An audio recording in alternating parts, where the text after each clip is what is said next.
To our full council agenda and discussion today. We are going to begin today's session on a somber note. Last week marked the 2-year anniversary of the first case of COVID-19 here in our community. And who would have imagined that over those 2 years, we would have lost almost 2,000 county residents and loved ones and neighbors and friends to this devastating disease. And who would have known the disruption that this would have caused in our community and around our world. And so it's important for us to take a moment of reflection, to think about where we have been these last 2 years and where we need to go moving forward, but especially recognizing those individuals who have lost their lives. So we will now issue a moment of silence.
Thank you all very much. We now move on to our presentations and proclamations this morning, and we have 3. The first is one of our own. We want to recognize the incredible contributions and work of the one and only Miss Linda McMillan. For 12 years, I had the opportunity to serve as the director of the Recreation Department and would often be in the audience as Ms. McMillan would shepherd us through and discuss some challenging situations and policy matters on behalf of the council. And now, as a member of this body, I have come to fully appreciate the incredible role that she has played, not just on this council, but in our entire community. Her work over almost 30 years is truly remarkable, and her commitment to excellence has been extraordinary. My colleague, Beth Schumann, and I, Beth is my lead for the HHS committee, have just been blown away constantly by Linda's dedication and commitment and understanding of very complex issues and able to process them in a way that all of my colleagues and I are able to then facilitate and move forward. The relationships that she has established in the community and in the executive branch and the respect that she has among all of us on this body are truly remarkable. And who could have imagined that 30 plus years of remarkable public service would have been needed more than any of us could have imagined throughout the pandemic. Linda's leadership in helping to meet the moment, to save lives, to prevent residents who were in crisis from losing their homes was really, truly heroic. And nobody will ever fully understand the breadth and work and commitment that Linda has demonstrated over an entire lifespan of work. And so Linda, while this is bittersweet, doesn't even begin to describe how I'm feeling right now. I'm actually a little anxious because I'm not sure what we're going to do without you, truly. You have been such a remarkable leader for so many years on so many different issues. And from the bottom of my heart, I want to thank you for all of your remarkable dedication. I'm now going to turn to colleagues who I know would like to say something as well. And then I'm going to read the proclamation. And then, Linda, we're going to turn it over to you to say some words. And I'm also going to give our executive director, Ms. Marlene Michelson, an opportunity to speak as well. But first, I want to turn it over to Councilmember Navarro, followed by Councilmember Katz, followed by Vice President Glass, followed by Councilmember Friedson, followed by Councilmember Reamer. Councilmember Navarro. Thank you, Mr. President. So it is extraordinary how quickly time really goes by, because I recall very vividly when I joined the council, it was a special election. So it was 2009, it was a special election. And, I did not have like the usual sort of, come in at the beginning of a full term process of orientation or anything. It was literally hit the ground running kind of thing. And Linda, you were that one person that I knew I could immediately rely on to learn the ropes, to understand those extraordinarily difficult issues in areas that I found to be, passion policy areas for me personally. You understood. You had always the ability to bring forth the context because you had the history, but you also had this uncanny ability to be forward thinking, which is so important for the analysts that we rely on as legislators, right? It is about understanding the past, the present, and where we're going. And I always appreciated how you never said no flat out. I mean, you literally, no matter what the idea was, you literally always said, let me go do some research. Let me go see how we could maybe address this. Let me go talk to, a lot of people. And when you came back, I could always trust fully that it had been a completely vetted, response, that you had worked with everyone because everyone respected you. And so to me, this moment is just so symbolic of many of the transitions that we're going through in our county, in our state, in our country, in the world, in the sense, and I'm not trying to be, I'm not trying to exaggerate here, but, this comforting notion of the strength of our institutions. I know I have really, really evolved to respect and admire so much. And to me, you leaving, it's hard because it does, in my opinion, it leaves this gap of someone that so brilliantly just understood, and your fingerprints are all over so many groundbreaking initiatives, solutions that this county will forever, ever benefit from.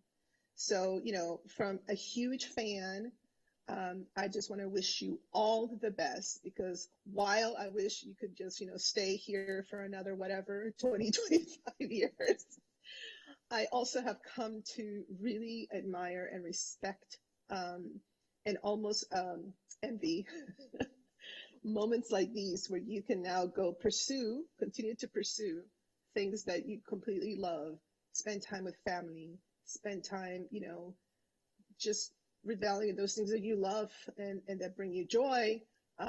But this body and this county owes you a debt of gratitude. And I hope that all of us have learned different pieces that we can then continue to provide as we continue to legislate here in this extraordinary place. So from the bottom of my heart, thank you. Gracias, Linda. You are one of a kind. And again, just a big fan over here. Thank you for everything you taught me. Beautiful. Councilmember Katz. Thank you very much, Mr. President. Linda, I don't know how I could top what the Council President and Councilmember Navarro have already said. I can agree with everything that they've already said, but the Council President used the word remarkable several times, and I was trying to Google look for a thesaurus to figure out what's another expression for remarkable, because you deserve every expression for remarkable. And I have to also tell you that not only did you come with the answers, not only did you figure out how we can get to what I always call to that better place, but what you've also done is you've done it with a heart. You realize that when we talk about the public, that we're not talking about just unnamed people. Every person has a name, Every person has a story. Every person has to receive what is so very necessary for them to receive. And you've always come with such great information that it really is, whatever that word is, beyond remarkable. It's remarkable. And I also have to tell you, I sincerely believe that the three words that you've never heard during after you've made a presentation are the three words, "Are you sure?" Because whenever you've come to present something, you are sure, and we are sure you are sure, and you've always been so very correct. So from everybody saying from the bottom of our heart, I sincerely thank you for working with us, for teaching us, for being you to make certain that we get to that better place.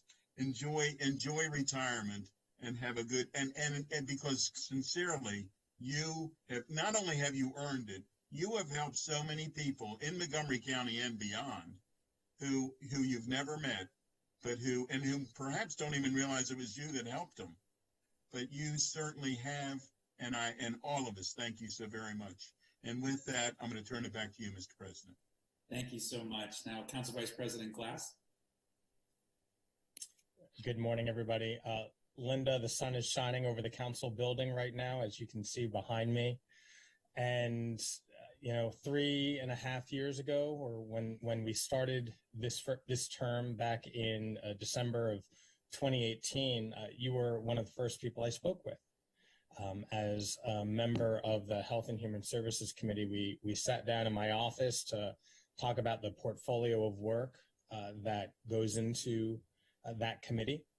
And from that first meeting, you were incredibly and immediately helpful and insightful. And throughout the work on HHS, and in particular as the lead for homelessness and vulnerable communities, you have helped me and helped that sector of our society in measurable ways.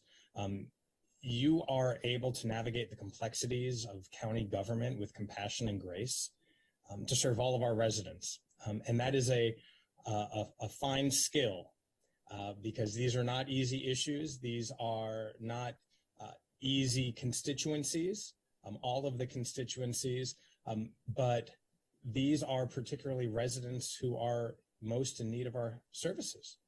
And that's what you've dedicated your service to, helping those most in need. And that is leadership. And so while we recognize and honor you this morning, there are thousands upon thousands of people who might never know the name Linda McMillan, but they have been helped by you.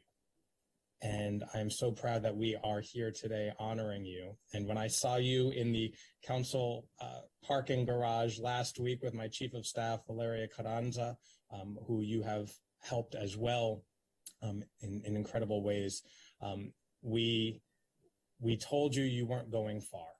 And so we reserve the right to recruit you back, to ask for your help, to ask for your guidance, and to make sure that we want to do, as Councilmember Katz said, what we want to do. So I look forward to checking in with you, and thank you again on behalf of all the residents who you've helped over your tenure here in county government. Thank you so much. We've got Councilmember Friedson, followed by Councilmember Reamer, then Councilmember Rice, then Councilmember Hucker. Councilmember Friedson.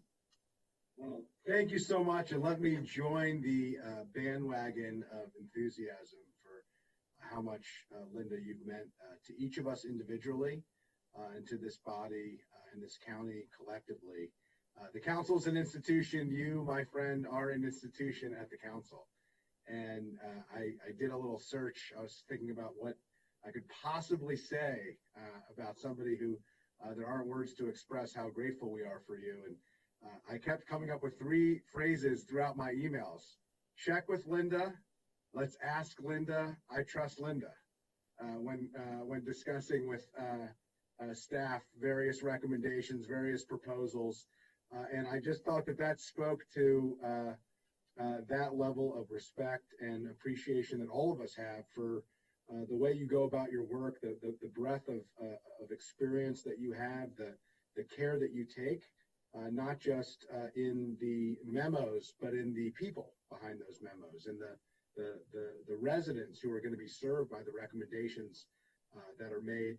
You remind us all that the plural of anecdote isn't data, but each anecdote is a person, it's a family, it's a community, it's a story.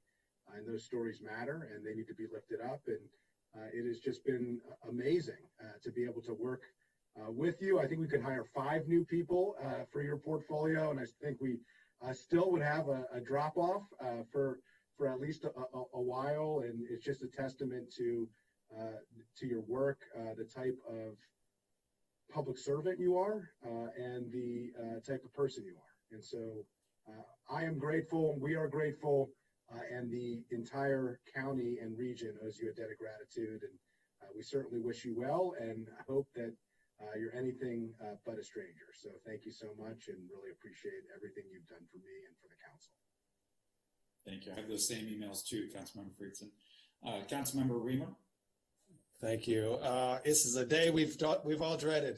It has been really an honor to work with you, Linda McMillan. As I'm sitting here thinking about what hasn't yet been said, there isn't a lot, but if I could give you a title, I think it would be the formidable Linda McMillan. You know, she thinks everything through with a knowledge of the vast county government, as well as the consequences and implications of policy down to its smallest level of detail. And you've just been an amazing resource for this county council, and one of the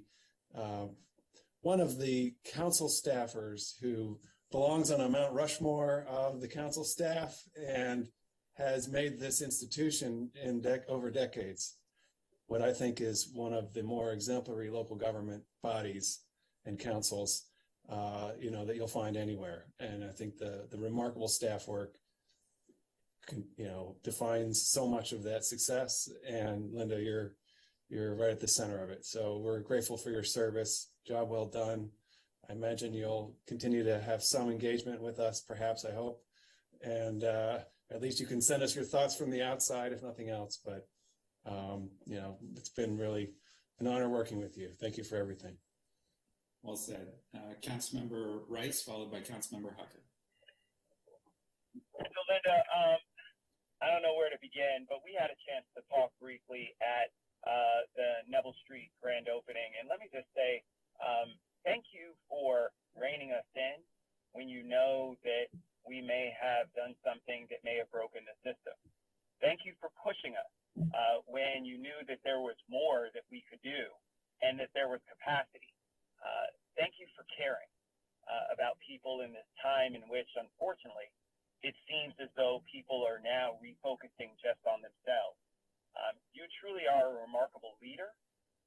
And when we talk about people who give to their community, you're at the top of the list. When we talk about people who sacrifice for the greater good of others, you're at the top of the list. You have continuously always thought about how we can help others in the best way possible and help elected leaders be able to make that happen. That's what you've heard from my colleagues. That's what you've heard from all of us in thanking you, because we swore on a Bible to make sure that we would do everything that we could to uphold the betterment of our community as a whole. You didn't have to do that. You chose to do it. And that's something that says a lot about who you are as an individual, and it says a lot about why it is that everybody loves you so much. When I came to this council, I came a year after Councilmember Navarro, and, Councilmember Reamer, sorry for saying this, but, we thought we were the hot guys on the council, not hot in terms of looks, but knowing everything. We called ourselves the young guns, and I quickly learned that I had so much to learn. And I appreciate you helping me to become a much better leader. When I think about where I stand now as chair of the Human Services and Education Committee for the National Association of Counties, I couldn't have done it without you. There are plenty of people whose shoulders I stand on, but let me tell you, Linda McMillan, I stand firmly on your shoulders, and I can't thank you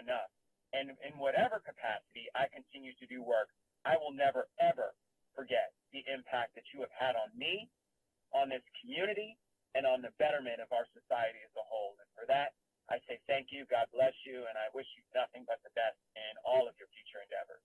Take care. Thank you so much. Councilmember Hucker. Thank you, Council President. Linda, I think everything has been said, but I really want to add my voice to the chorus. I'm so grateful always for your hard work and your collaboration. I remember, great conversations we were able to have on special appropriations for mobile crisis units and social workers in Silver Spring and Progress Place and many other thorny issues that were at your doorstep. And I particularly found you invaluable last year when I served as council president. And, you become the repository of every emergency that people bring to you, and I would bring them to you. I think it's really easy for all of us to mention, appreciate your operational and your budgetary skills and talk about your contributions in terms of positions and funding. But I really hope that we never lose sight of how many hundreds of thousands of residents that you've really helped. You've changed their lives. You've undoubtedly saved lives. And I hope you never forget that. I know we won't. What Councilmember Navarro said about your style really resonated with me too. We're always confronted with what seems like emergencies, whether they are or not, brought to us by constituents or staff.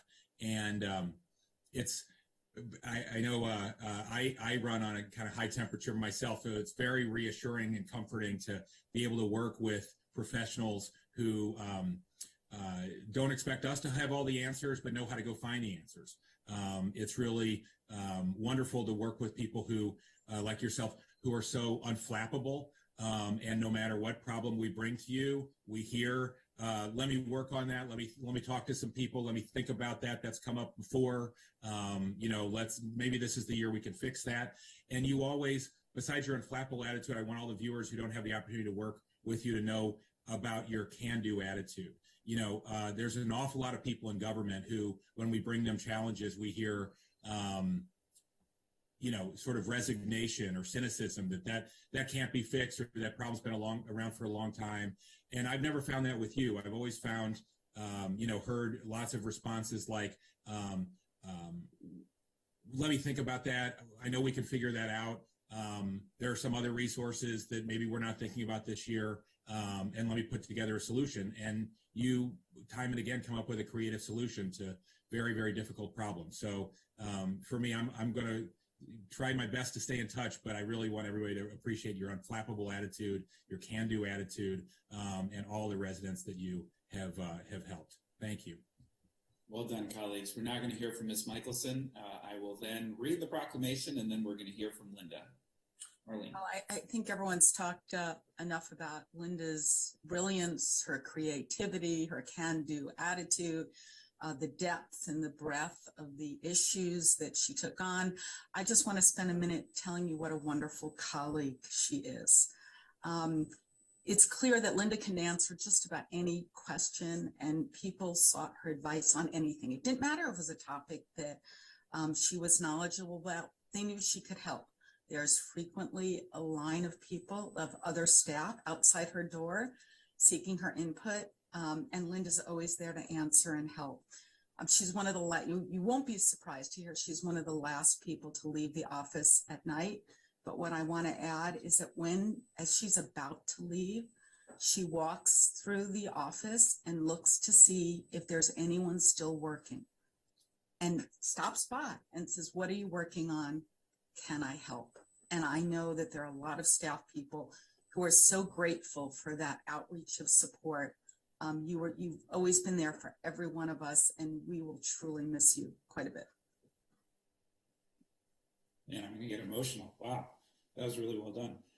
And on International Women's Day, it's very, very appropriate.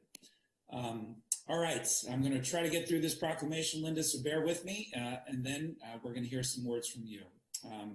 And this is, of course, on behalf of all of my colleagues, but proclamation of the Montgomery County Council. Whereas Linda Alfred McMillan has been a dedicated public servant in Montgomery County since joining Montgomery County government in 1987 as a public administrative intern for Councilmember Neil Potter.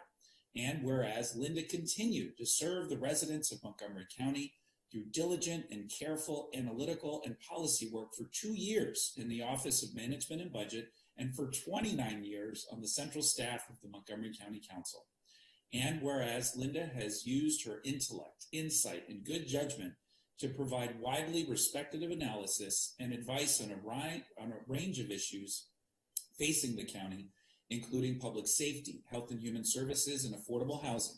And whereas Linda has always risen to the occasion to skillfully handle any issue asked of her, from the construction of the new detention center in Clarksburg to the Smart Growth Initiative to the annual process of shepherding consensus on the operating budget resolution for Montgomery County government.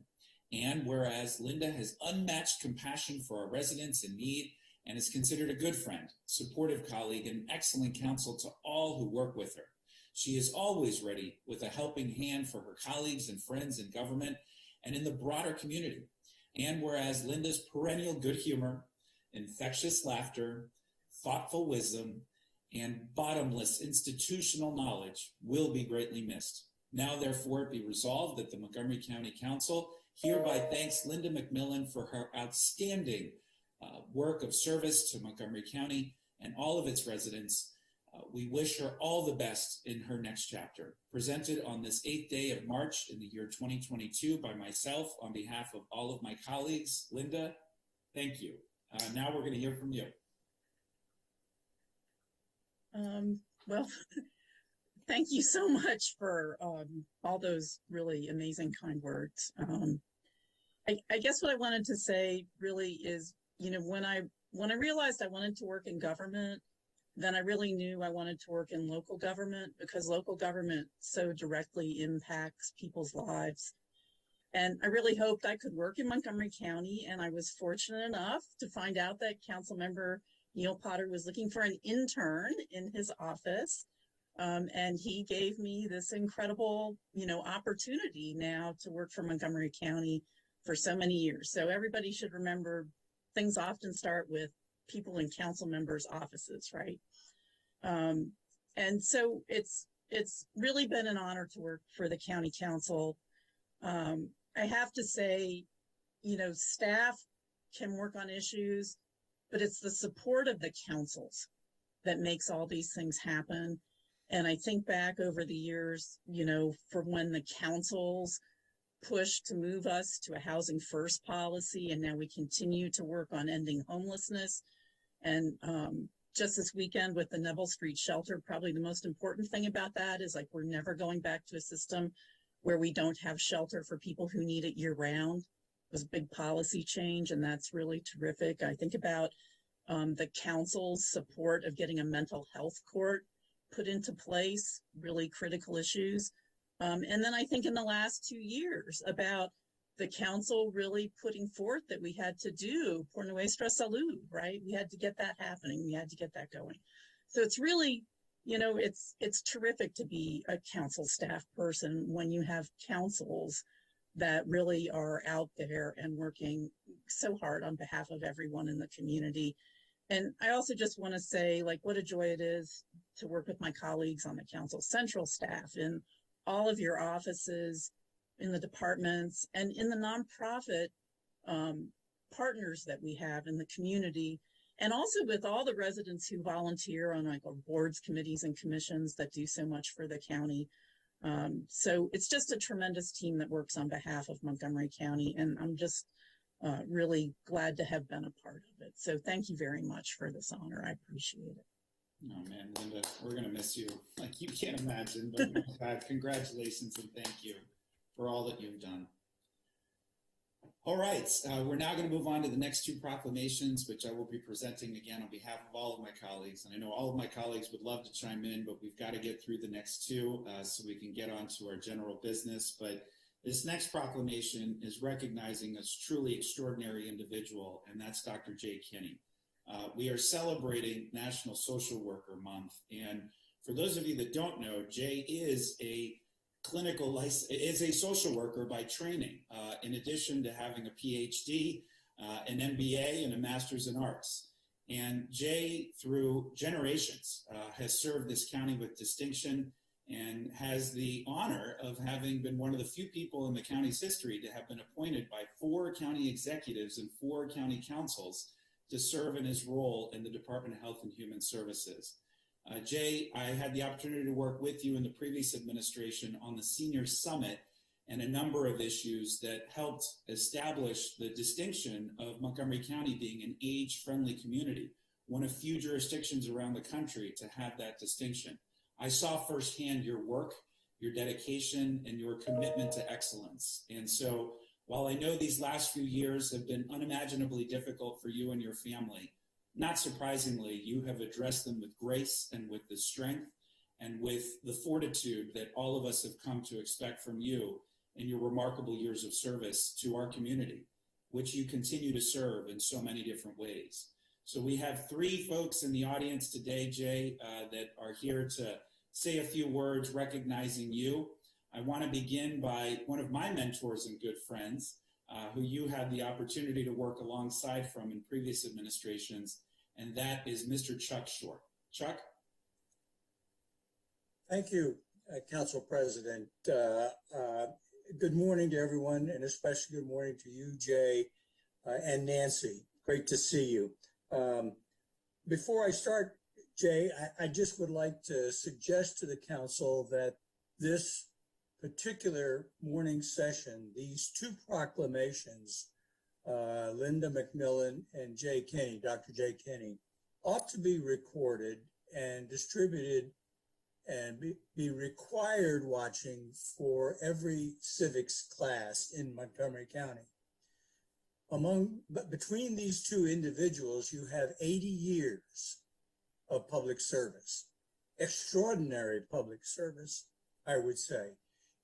We are so deeply honored to be able to recognize these 2 individuals. And I'd add, Linda, if you're still on, my deepest thanks to you. I, by the way, I think have worked longer with Linda McMillan than anybody on the screen. That's because I'm an old man. But it is wonderful for the people of this county and this morning to put together in one place the services of Dr. Jay Kinney and Linda McMillan. They are the best example, not only of public employment and commitment to community, but of heart and compassion. Jay, if I could say, I am honored to represent hundreds of your peers, former employees, public employees, and many, many admiring friends in honoring you today as the true paragon of the profession of social work. Not only did you go on and get a PhD, but you, of course, have exercised the profession of social work in every aspect. You have been a clinician, you have been an administrator, you have been an advocate, you have been a teacher, and of course you have gone on to mentor so many other social workers. You are a great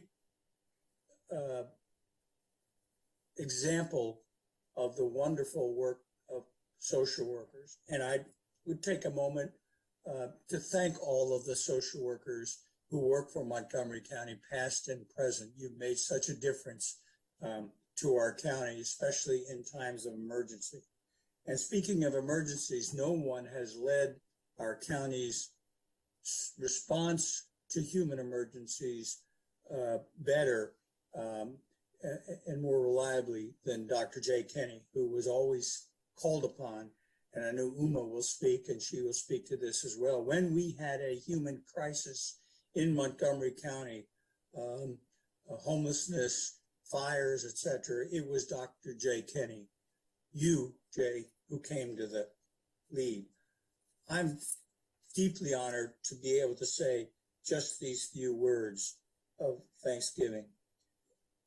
I consider myself lucky to be your friend I consider myself fortunate to have been your colleague, and I want to extend my special greetings to your wife, Nancy, to your children, Aiden and Bridget, and to thank them for sharing you so much with your profession and with the county government and its people, and especially with me, who I rely so heavily upon you through the time we worked together.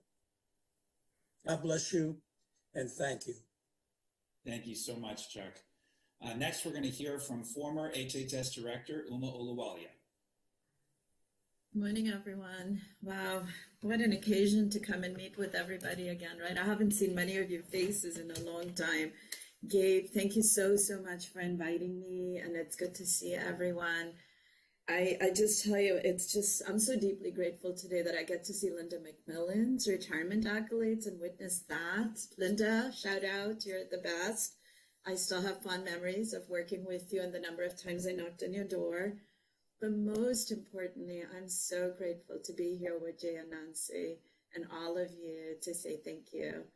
I drop Jay a little love note every morning if I can, and he always responds with the cheery, hey, I try, even though some of them aren't funny, he still laughs at my jokes, my poor attempts at joking. But I want to say, Jay, you embody everything that our field of social work believes in and wants to represent in the community in the truest sense of the word. I cannot explain to you what your friendship, your fellowship, and your support over the years has meant to me. Nancy, thank you for sharing him with me. Aiden and Bridget, he's such a deeply devoted family man. There is not a day when we would have conversations when Jay would not talk to me about the children. So it is really profound to have seen him live his values every single day at work. I would say you're a wonderful bureaucrat because I pride myself on that particular value and all the years that we worked together. But I also will say he was an amazing archivist. I did not know many things, many paths that had already been trodden. When I would come and say, oh, I have this brilliant new idea, and Jay would say, well, let me pull this file out. We did this back when. And Chuck, it was a testament to some of those leadership opportunities that you had created, right? And I remember having this conversation about ethics, and Jay went back to his office and pulled it out. And the day he retired from county government, that office looked so empty because there was so much there, so many pieces of paper. And I don't know, Odile, how much of that you inherited, but there was an emptiness in that office as he was cleaning up. But I do want to say, whether you were a public servant, a coach, a mentor, all the things that Chuck mentioned, right, a clinician, an administrator, but you were always unfailingly the most cheerful friend and colleague I had in the 12 years I worked in county government. And for that, I say thank you.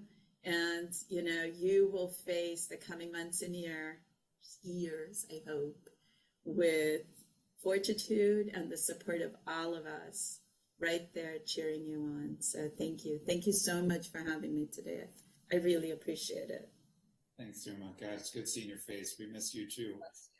Now we're going to hear from Dr. Odile Brunetto, who of course is a longtime colleague of Jay's, and she will be representing the Department of Health and Human Services. Dr. Kroll could not be with us this morning, and we really wanted to be. But Odile is going to say some words on behalf of the department. Odile.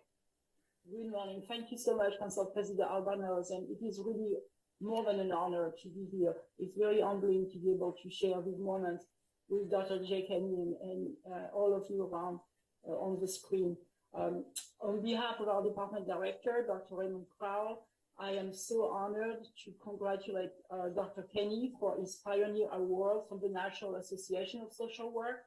It is really the highest honor in the country as a social worker to be receiving this award.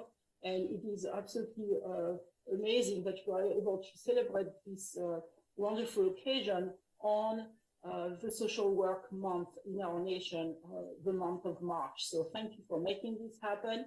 And our department director wanted to make sure that I shared with all of you that he has had an amazing experience being a colleague of Dr. Jay Kenny on his leadership role with the Department of HHS. Our director was a colleague, a peer of Dr. Kenny in behavioral health, while Dr. Kenny was the Chief of Aging and Disability Services. And Dr. Crowell also wanted you, Jay, to know how much he appreciated your amazing sense of humor, all of the levity that you brought to the work every day, and specifically during these holidays that are the favorite of yours, Thanksgiving, Halloween, and winter holidays. And some of you know that Jay has multiple talents. One of them is he can impersonate Spider-Man and all kind of amazing folks. And he has quite a collection of costumes. And Dr. Crowell has specific collection of pictures of Dr. Kenny when he was acting up during those fun times at the office. Also, on behalf of the whole team of Aging and Disability Services, we want to thank you for your amazing leadership, being such a role model, all of the accomplishments throughout the 25 years that you were our Chief of Aging and Disability Services. You are now our Chief Emeritus, and many of us stand on your shoulders to continue the work. Uma was referring to Jay's office at the building where we work, and I am the lucky one to be in Jay's office. And when Jay retired, I had to take off that little tag that says Jay Kenny by his office door. And I have to say, I had to take it away from that little slot, but I have kept it, and I have it in a special drawer at the office. And I looked at it every so often when I'm facing a difficult situation. It just gives me strength to think of Jay as our chief and helps me go through this difficult situation. Also want to say that in Jay's old office, he had a huge white dry erase board, and it's still there. And on the dry erase board, Jay used to write all kind of things, reminder of what was due, etc.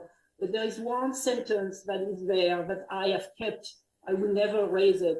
It's a quote that Jay cherished, and therefore I now do cherish it.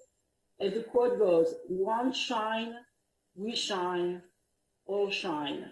And so, Jay, thank you for shining your light on all of us all these years, and for the legacy in our community. Thank you so much. Thank you all so much. Those were beautiful words. I'm now going to read the proclamation, and then we will hear from Dr. Kenny himself. All right. So this is a proclamation again on behalf of all of my colleagues. Whereas Jay Kenny, PhD, MSW, MA with an MBA, has always identified himself as a social worker throughout his clinical and administrative career, and was elected this past year by his colleagues as a National Association of Social Work Pioneer, which is one of the profession's highest honors. And whereas Jay has developed and left a legacy of award-winning, innovative, accessible, and integrated programs and policies for older adults and individuals with disabilities in Montgomery County, and whereas as the Chief of Aging and Disability Services in Montgomery County Department of Health and Human Services, he formed and led teams within the department that would have otherwise been siloed, making Montgomery County's Department of Health and Human Services one of the first agencies in the country to do this. And whereas Jay's stellar public service record for more than 25 years, combining disability and aging services, including adult protective services and public guardianship, into an exceptional trailblazing team of 170 staff, earned numerous national, state, and local awards. And whereas Jay holds the distinction of being appointed by 4 county executives and confirmed by 4 county councils, recognized for his leadership spanning policy, strategic planning, and the ability to understand and communicate the independence of all people, programs, and organizations to positively influence outcomes. Now, therefore, it be resolved that the County Council of Montgomery County hereby honors Dr. Jay Kenny, a visionary leader who has demonstrated a life of service, integrity, and purpose, presented on this day of March 8th in the year 2022 by myself on behalf of all of my colleagues. Jay, I now turn it over to you to say a few words.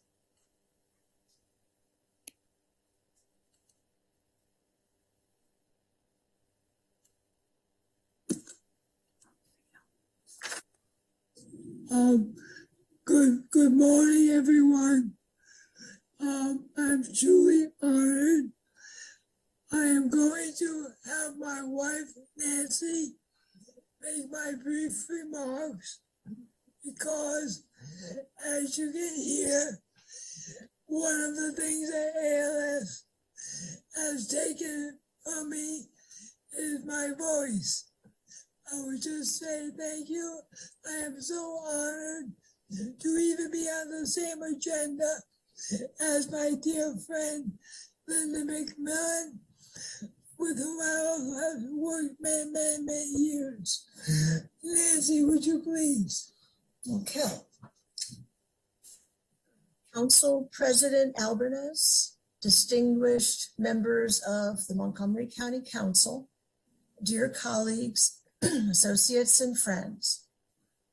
The privilege of providing health and human services to the residents of our wonderful, welcoming county for nearly 30 years has been one of the greatest blessings of my life.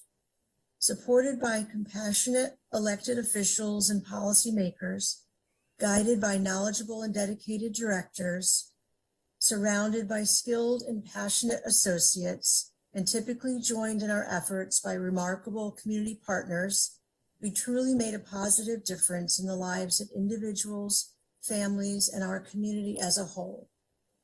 I want to thank Chuck Short, who was appointed as the first director of the newly formed Department of Health and Human Services, and gave me the opportunity to serve as the first chief of the newly formed area of Aging and Disability Services.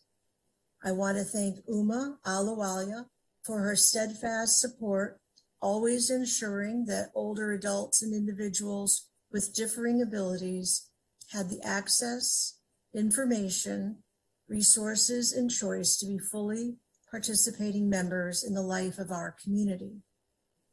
Of course, the Pioneer Award itself would never have happened without my dear friends, Bob Connolly, James Zabora, former Dean of the Catholic University School of Social Work, and our own Mario Rizarson and Dr. Odile Brunetto, who nominated me for the award.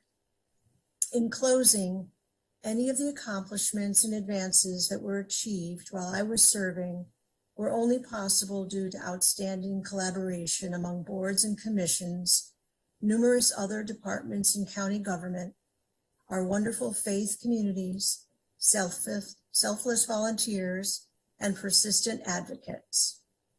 As the expression states, the good we can accomplish in life is limitless as long as we don't care who gets the credit. Thank you again for this honor, which I accept on behalf of all with whom I have had the privilege to serve. Thank you. Dr. Kenny, thank you so much. Thank you. Oh my God, this is just such an emotional morning. This is amazing. Thank you all so much. That's tough to top, but we are now going to move on to our third and final proclamation this morning, and that is recognizing Multiple Sclerosis Week. And we have so many leaders in our community, and I just want to acknowledge that this is, of course, a disease that impacts so many of us in so many different ways. And it's something that is important for us to recognize so that we can shed light and talk about the great work that's been done to address this issue for the thousands of residents here in Montgomery County who are impacted by MS. I want to turn it over to Ms. Shannon Wood to make some comments, and I will then read the proclamation. Ms. Wood. Oh, and we're going to hear from Dr. Seth Morgan as well from our Commission for People with Disabilities. Thank you so much. I'm Shannon Wood with the National MS Society. I'm just going to keep my comments brief because we have Seth Morgan here, who's an amazing MS activist. Thank you so much for raising awareness about MS with this proclamation, and I appreciate what you're doing. Seth? Thank you all very much. I know I'm probably making some of you tired of seeing my face every year to ask for this proclamation. And anyone who watches TV knows that there are a lot of advertisements about MS. So the whole issue of MS certainly is something that is closer in terms of knowledge for the general public. But what those ads don't do is they don't tell you about the importance of timely diagnosis. They address the issue of people who have been diagnosed and what is available out there. The more important point about the awareness is that many people still go for years with symptoms without a diagnosis being made. And the critical issue there is, while we don't have a cure and we don't have real knowledge of what MS is caused by, there are medications now more and more that have the potential for many to slow down the process and keep people active and in society. This is a disease of young individuals. And I just would point out as an example, a recent story that I heard about a approximately 19 to 20-year-old son of a NFL Hall of Famer who himself was a very active football player, had a scholarship in college, that he was getting ready to go to the NFL and was expected to be taken in one of the early rounds of the draft. And he woke up one morning at age 20 after having played a full game the day before, and he literally could not walk. He tried to get out of bed. He was flat on the floor. And this was the presentation that he had. And because of what's out there right now, he is living a very active and full life, granted not on the football field, but he has maintained function. And we're looking at more and more people reaching older ages thanks to these medications. And we're able to see the fuller lifespan experience of people with MS. And so it's important to get the drug started early, and that's why awareness is so critical, because loss of a year or two is a loss of function that could have been saved and preserved for a longer period of time. So it's critical, and thank you very much for continuing to support our efforts in this regard. I am joined by multiple members, I hope, in addition to Shannon Wood. There were several others who were expected to join: Carl Prather, Kathy Sullivan-Kolar, Kathy Schenker, and I'm not sure whether Hillary Kaplan and Chartice Berry were able to join, but there are over 1 million people in the U.S. with this disease. This is not a minor issue, so thank you very much for the proclamation. Dr. Morgan, thank you. And I know I speak on behalf of all of my colleagues and say we will never get tired of seeing your face. And we so appreciate your activism, your leadership, and all that you bring to enrich all of our lives for so many. So thank you, Dr. Morgan. You're a testament to what's possible. So we appreciate you so much. I'm now going to read this proclamation, again, on behalf of all of my colleagues. Whereas multiple sclerosis is a neurological disease of the central nervous system affecting nearly 1 million people in the United States, and is a debilitating disease affecting residents and their loved ones in Montgomery County, Maryland, to whom the National Multiple Sclerosis Society, Greater DC, Maryland chapter provides education and assistive support. And whereas multiple sclerosis generally strikes people in the prime of their lives between ages 20 through 50, with the cause of this often debilitating and erratically progressive disease remaining unknown, with no available cure currently. And whereas the National Multiple Sclerosis Society has been committed for more than 74 years to a world free of MS by raising public knowledge about the disease and being a driving force for MS research. The organization relentlessly pursues treatments and strives to find a cure by investing more than $1 billion in groundbreaking research with the mission of stopping MS in its tracks and restoring what has been lost.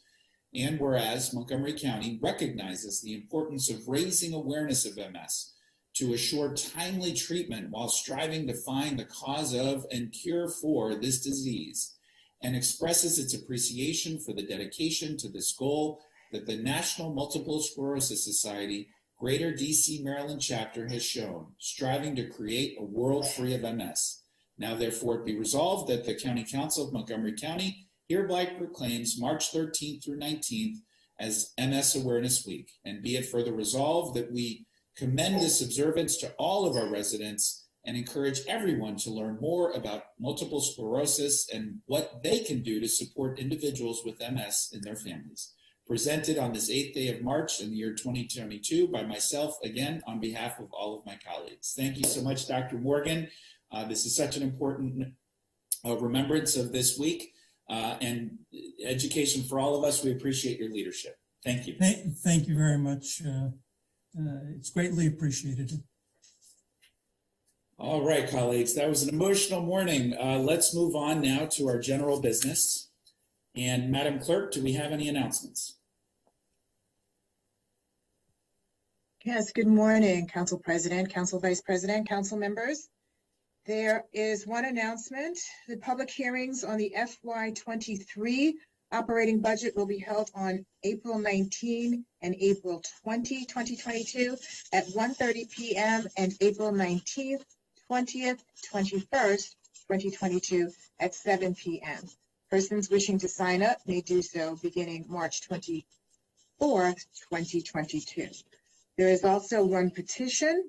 There's a petition from residents of Montgomery County opposing Bill 4921, Police Accountability Board Administrative Charging Committee established. That is all, Mr. President. Thank you so much, Madam Clerk. We now have an action, which is the approval of the minutes for February 9th. Are there any changes that my colleagues would like to make? Hearing none, those minutes are approved. We now move on to the next item on the agenda, which are interviews for a recently vacated position on the Police Advisory Commission. We have two panels this morning, and the first will include Mr. Mark Brenman and Jacelyn Lawrence. We have 4 questions that we have prepared for both of you. I will ask those 4 questions, and then we will see if my colleagues have any questions in addition to that. So this question will be presented to each of you. We'll start with Ms. Brenman, followed by Ms. Lawrence. And the first question is to, if you could limit to your responses to about 2 minutes each, because there's a second panel again, and I want to make sure my colleagues have an opportunity to ask questions. And we want to thank you up front for your willingness to serve. This is an incredibly important commission that advises the council in a way that's very important to all of us. So the first question is, please briefly describe why you want to become a member of the Police Advisory Commission. Given your background and experience, what do you hope to accomplish as a member? And again, we'll start with Ms. Lawrence. My fault, Mr. Brenman, followed by Ms. Lawrence. Thank you very much. This is Mark Brenman, and good morning.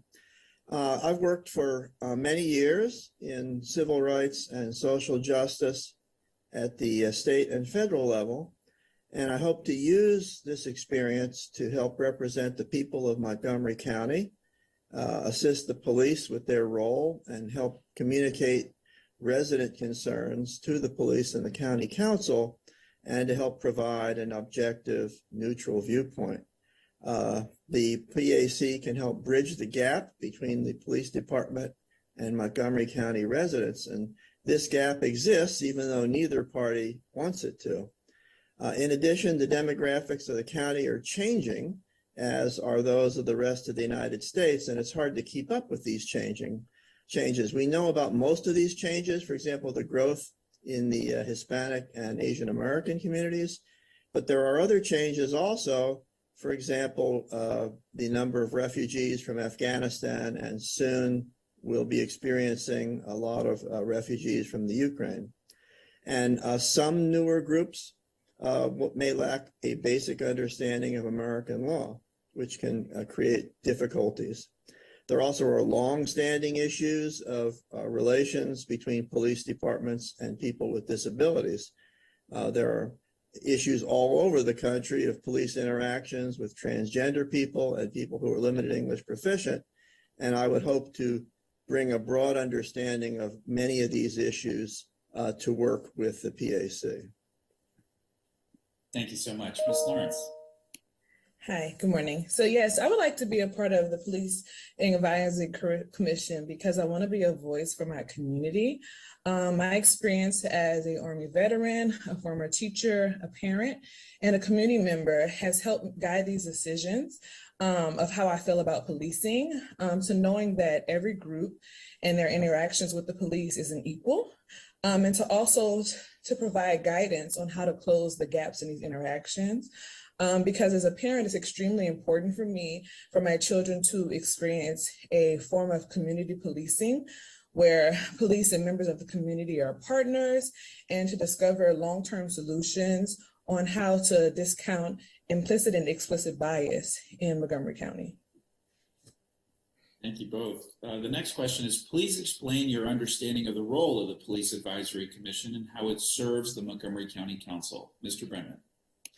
Well, as I understand it, it's to help provide public input to the police department on issues of concern to residents of the county, and also to assist the county council and the police department in analyzing, understanding, and implementing new initiatives that could improve the work of the police department and to help make us all safer and more secure.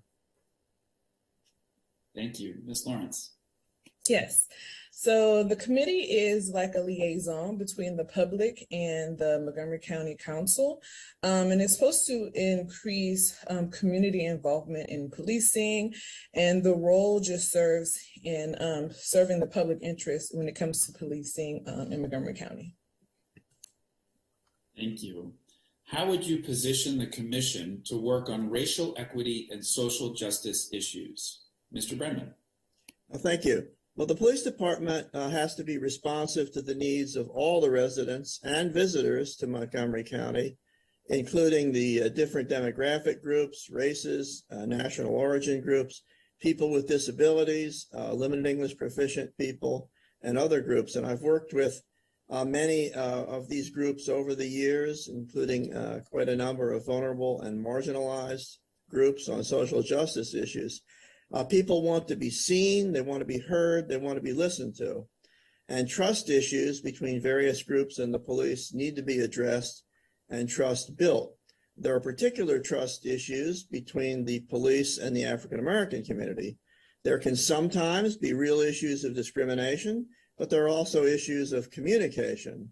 And where there are organizational culture issues, these need to be brought out into the open and worked on in the open. And these organizational culture issues can be extremely difficult to overcome and change, and a neutral, independent look from a member of the public can help bring about these changes. Thank you. Ms. Lawrence, again, how would you position the commission to work on racial equity and social justice issues? So I believe the commission has to first examine the root cause of the problem. And while you can't really overhaul an entire system of systematic racism and prejudice, acknowledging the history that policing has played in the groups of marginalized lives is important. I think also that the commission should provide a plan on how the police will interact with the members of the community, and to mobilize this plan to make sure that we have a form of cooperative policing where law enforcement are members of the community in the streets, while police are engaging youth in community centers and schools, and engaging the public in hearings and being transparent in their actions. I also believe that the commission should be reflective on any solutions that they come up with to see if there are long-term solutions for policing in Montgomery County. Thank you both. As I noted earlier, the commission is very important, and this is a significant time requirement. And so we just want to confirm that you are both available to meet the third Monday of each month from 6:30 to 8 p.m. as required. But also to participate in the Police Citizens Academy, which meets on Tuesdays from 7 to 9:30 p.m. For 15 weeks. Just want to make sure you are able to comply with those requirements. Yes, I can do that. Thank you. Thank you. Ms. Lawrence? And yes, I'm also available. Thank you so much. All right, colleagues, we're going to open it up to questions now. And first up is Councilmember Reamer. Thank you so much. I really appreciate your applications, Mr. Brennan, Ms. Lawrence. I have been very pleased with how the commission has evolved. I began work on this idea maybe almost 4 years ago, working with community organizations who were concerned about that loss of trust between the community and the police department. And I wanted to just ask if you, so first of all, I wanted to share that the commission has not always been happy with how things have gone. You know, there will be frustrations, and council hopefully can help work this out in time, and the executive branch departments. But it is evolving and improving. Could you just share any policy issue or issues that you haven't had a chance to touch on that you think are particularly important for us to focus on in this county, just to help get a better sense of how you approach these challenging issues? Thank you. I'll go in the order on my screen. Mr. Bremen first. Well, thank you. I think the problem with any advisory commission is that it does give advice and it doesn't have a decision-making role. I think one of the major issues that we're all facing is that the demographics are changing, and it's hard for any institution, including police departments, to adjust to those changes. And as I noted, to deal with organizational culture issues, those are very difficult to dive into. And as we've all mentioned, the problem of the trust and communication gap between the two.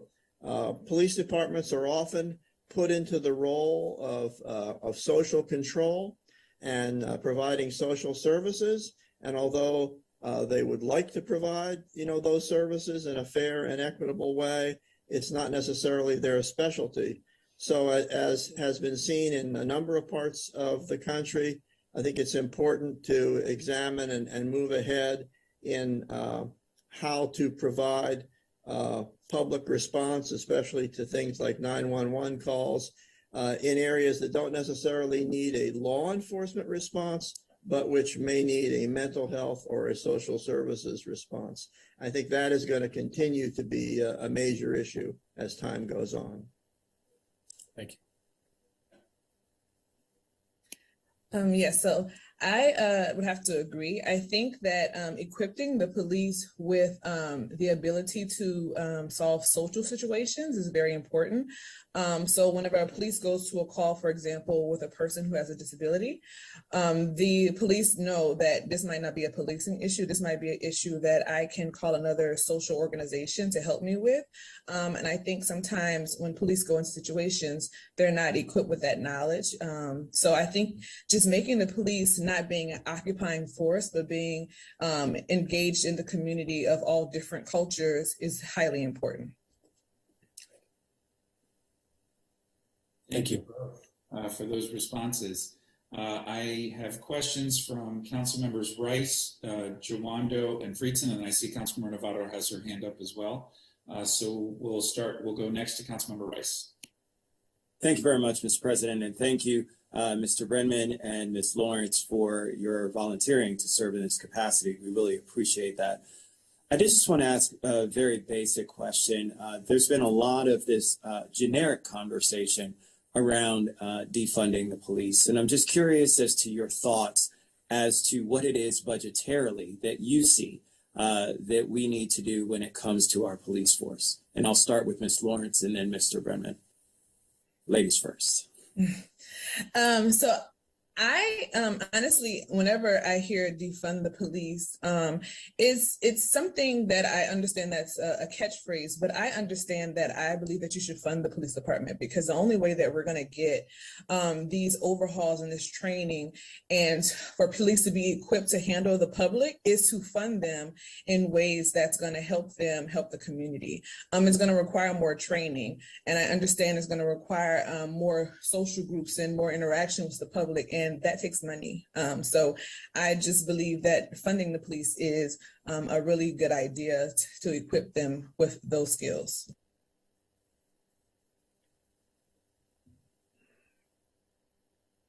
Mr. Brennan. Thank you. I'm not terribly fond of that phrase, defund of the police. I understand it's a community organizing phrase, but I think we all know that the law enforcement initiative is extremely important.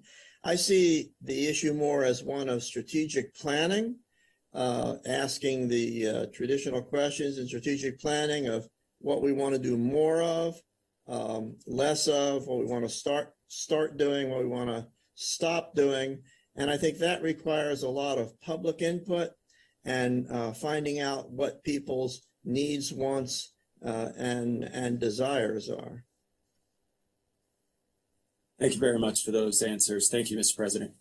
Thank you. So we've got Councilmember Jawando, followed by Councilmember Friedson, then Councilmember Navarro, and then Councilmember Katz. Councilmember Jawando is up next. Thank you. Good morning, and thank you both for putting your names forward for this really important commission. Appreciate it.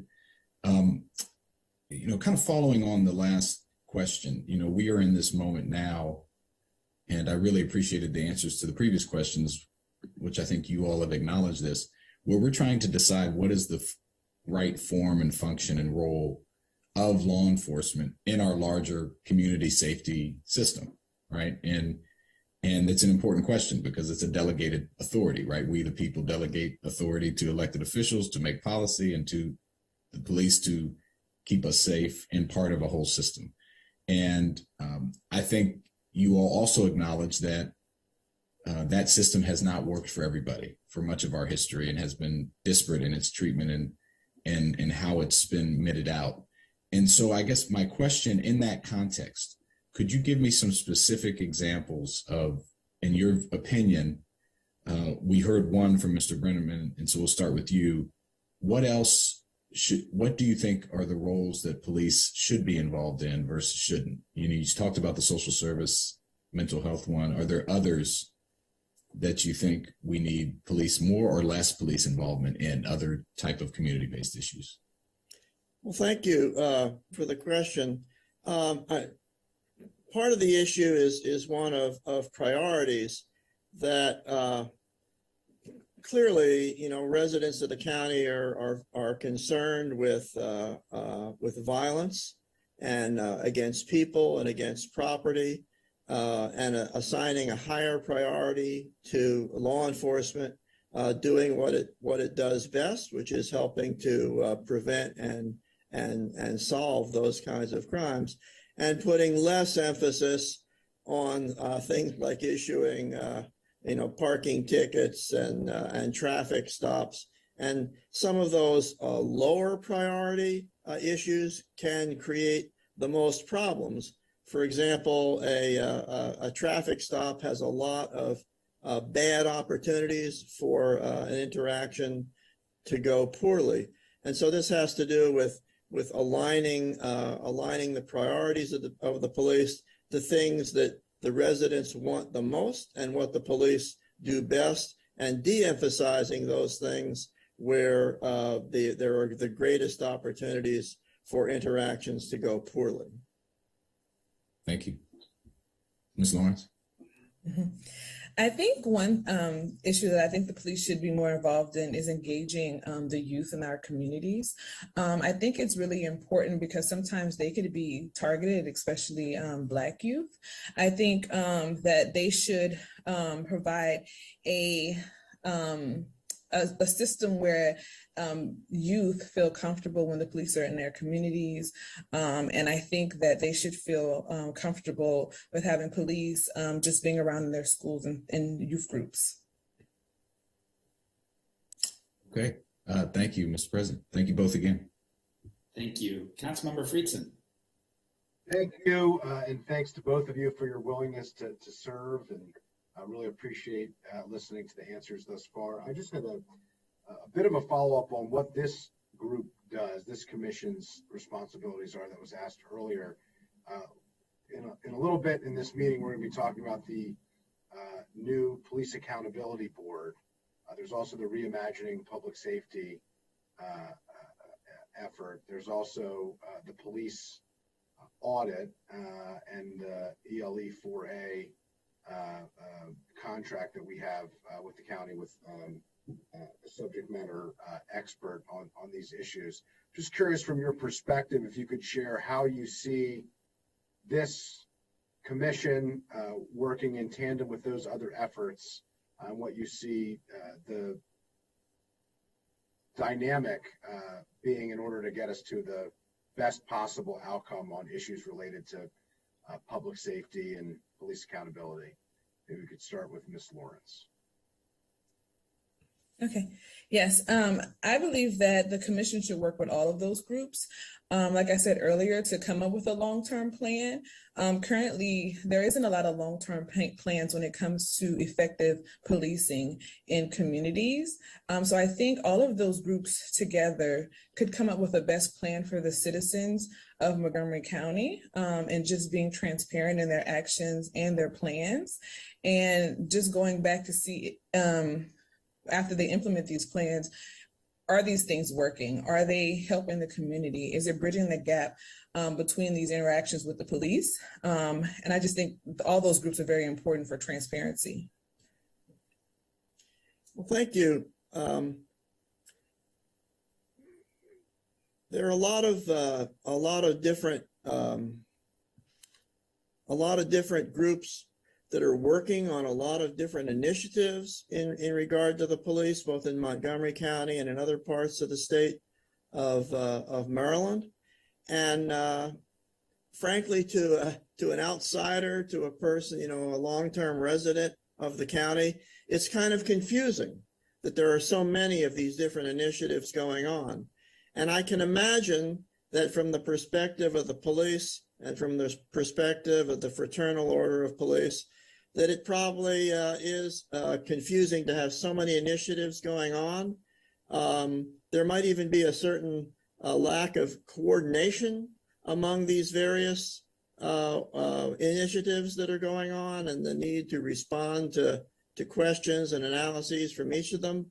And I would hope that the PAC would help to exercise a certain coordinating function to see how these various initiatives overlap in terms of their recommendations to help coordinate these various efforts.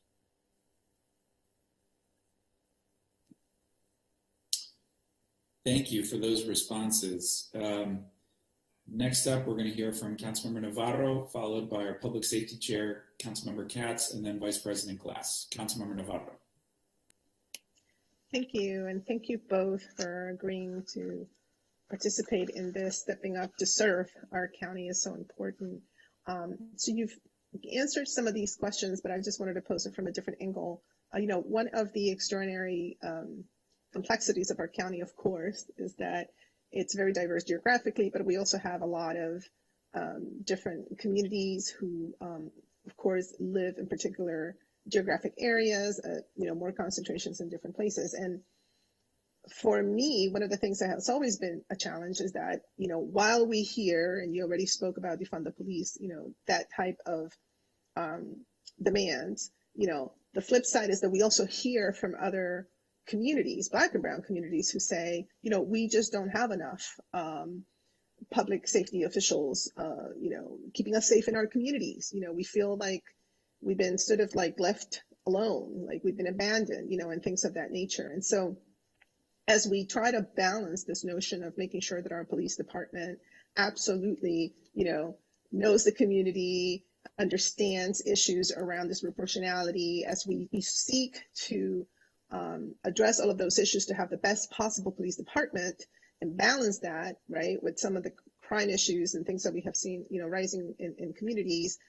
It is such a delicate balance. How do you see all of that?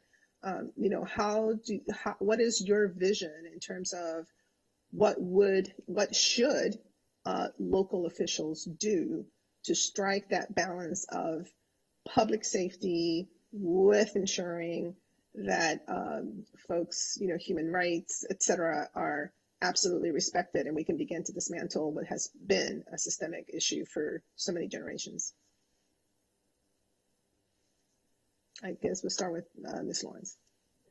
Yes. So I believe the first thing is putting police in areas like, for example, if we're talking about Black and Brown communities, I believe the police should look like the people in those communities, because then you understand the culture of the people in those communities, and sometimes the prejudice of what the group of people might be doing is a more of an understanding, because I understand my culture, I understand these people. So I know that if I'm a Black person and I'm policing in a Black neighborhood, I most likely should have the interests of the people in my community. Just giving the police that connection to the people in those communities. I also believe that you won't solve crime by just policing, because sometimes crime comes along with socioeconomic statuses. So I just believe that if police go in, or if council member or lawmakers go in with social programs instead of more policing, I think that's very important in Black and Brown communities and marginalized groups. Thank you. I've done a fair amount of work in diversity, equity, and accessibility issues. And, under ideal circumstances, the members of the police department would look like the community. But in our case, as in a number of most other places in the United States, the community is extremely diverse, and it's probably impossible for the police to be the same as all groups. I mean, for example, people with disabilities, by definition, it's going to be impossible for the police to represent the disabled community necessarily. And so instead, we have to substitute excellent understanding and communication. There are major issues with recruiting and hiring police, but we can have a goal of having a police department that looks a lot more like the community. And in addition, looking at the characteristics of police applicants and hires to make sure that people who are hired as police score well on psychological tests in terms of not having high control needs, not exhibiting racism and prejudice, looking very closely at the past histories of police applicants to make sure that they have not been involved in untoward incidents in other places. These are difficult things to do, but they can be done. Thank you so much. Thank you both. Next, we're going to hear from the chair of our Public Safety Committee, Councilmember Katz. Thank you very much, both of you, for applying for this extremely important commission and for making it so very difficult on the first panel. We still have another panel to make the decision on who should serve. Both of you are extremely impressive, and I mean that sincerely.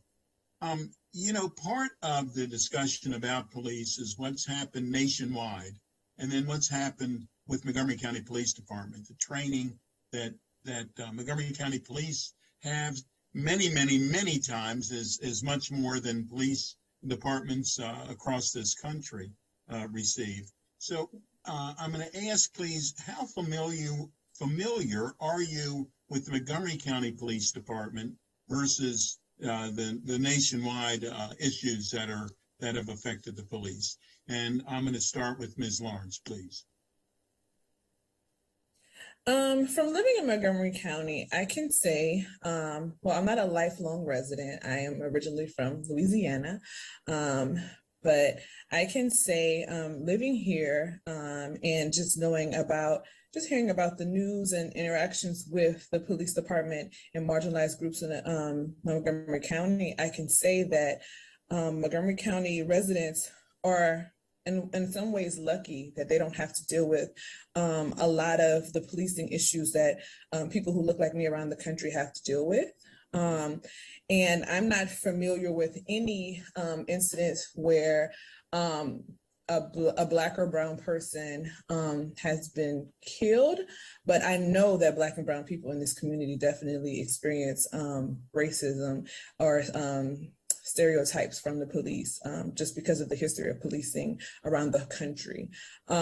So I just believe, like I said, Montgomery County residents are lucky that they come from an area that's very diverse, because in some areas they're not as diverse. And so the police are usually people who don't look like the people in the community. And so the people in the community are in situations where they feel like the police are their enemies. Well, thank you.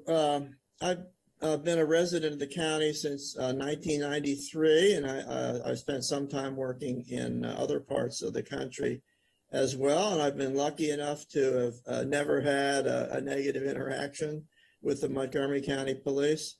I've worked on particular policing issues nationally and other parts of the country. For example, when I was senior policy advisor for civil rights at the U.S. Department of Transportation, I worked on the issue of driving while Black and brown, which was a particular of concern to us under some of the secretaries of transportation. And then in addition, at a very granular level, when I was executive director of the Washington State Human Rights Commission, I helped write guidance for all the police departments in the state of Washington on service animals, because police were being called into things like restaurants and stores when people with disabilities were bringing in service animals, and the police did not have familiarity on how to handle that particular interaction. In addition, in Washington State, I helped work with the state police academy, which trains all the certified law enforcement officers in the state of Washington. We helped provide a training module on interacting with transgender people in the state of Washington, because there was concern among the transgender community that when they were in a traffic stop, for example, that a police officer would look at their driver's license and the face they saw, the person they saw on the driver's license was not necessarily exactly the same as the person behind the wheel of the car. So those are some kind of fine-grained issues that I've worked with on policing. Thank you. Thank you both. Next, we're going to hear from Council Vice President Glass. Thank you very much, everybody. I appreciate you putting yourselves forward to help serve our community and make it safer for everyone. And, there are a lot of people here in Montgomery County. We got 1.1 million residents and probably just as many different thoughts about how to keep our community safe, from those residents who live in our urban areas, our suburban areas, and also our agricultural and rural areas. And so diversity is ingrained in our policymaking here in Montgomery County. And so as we continue rethinking public safety, as we have been doing over the last number of years, I'm curious to hear from each of you about the speed at which some of those reforms need to take place, recognizing that we are diverse, different thoughts, different opinions, and we are working with our partners in law enforcement, and there are other considerations there. So the word balance, and I appreciate many of my colleagues using that word, and both of you as well, but what is the speed you think we need to move forward to keep our residents safe, however one defines that? And Ms. Lawrence, I will start with you. I don't want when it comes to public safety, I don't want the idea of it being very quick to just come up with solutions. I want them to be researched and based and evidence-based on how can we make sure people are safe in our communities. I think it's going to take a while to sit down with members of the community and other stakeholders to decide what is it that we want and how do we decide to go forward with public safety. I think as a person who lives in Montgomery County, I would like to see it go fast because I would like to see public safety just be a snap of the fingers. But I understand that when it comes to implementing plans, that it's going to take a while to just engage everyone in the process. Thank you. Mr. Brenman? Yeah, thank you. I mean, ideally, the positive changes would occur very quickly, but I think the reality is that we've got strong institutional influences and organizational culture issues. And my experience, working in a lot of organizations over many years is that organizational culture is the hardest thing there is to change.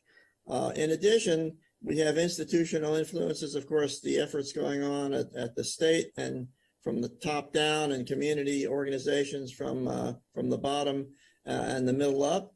And those are going to slow down changes, even though everybody may want changes. A third factor is that one of the natures of policing is that it is crisis oriented, that when an extremely untoward incident occurs, the police are going to be the first responders, and they're going to have to throw resources into that immediate crisis. And when resources are thrown into that immediate crisis, it's going to take away from the focus on long-term issues. There are limitations in terms of funding and personnel and the energy. So all the parties may want positive change quickly, have somewhat different views as to what that positive change should be, but the organizational and cultural and institutional forces and frictions at work are inevitably going to slow things down. Well, thank you both for your responses. Regardless of the issue, change is hard, and we all recognize that. And so appreciate the thoughtfulness in the responses. And again, thank you for putting yourselves forward for this position. I yield back. Thank you. Thank you both again for your willingness to step forward and serve. The council will notify you by March 22nd about our recommendation who will move forward. So thank you both so much. Next, we're going to hear from the next panel for the same position, our Police Advisory Commission. And we have Ms. Lori Ekstrand, Mike Fletcher, Ty McKinney, and Stephen Soroka. And I see Mr. McKinney. Mr. President, we no longer have Mr. Fletcher. Okay, got it. Mr. Brennan, if you can put yourself on mute, take yourself off camera, that'd be great. I want to make sure I don't screw this up. All right. Okay, so thank you all again for joining us. We again have 4 questions, and we're going to go in alphabetical order. The first question is, really briefly describe why you want to become a member of the Police Advisory Commission. Given your background and experience, what do you hope to accomplish as a member? And we will first hear from Ms. Lori Ekstrand. You're on mute. Mm-hmm.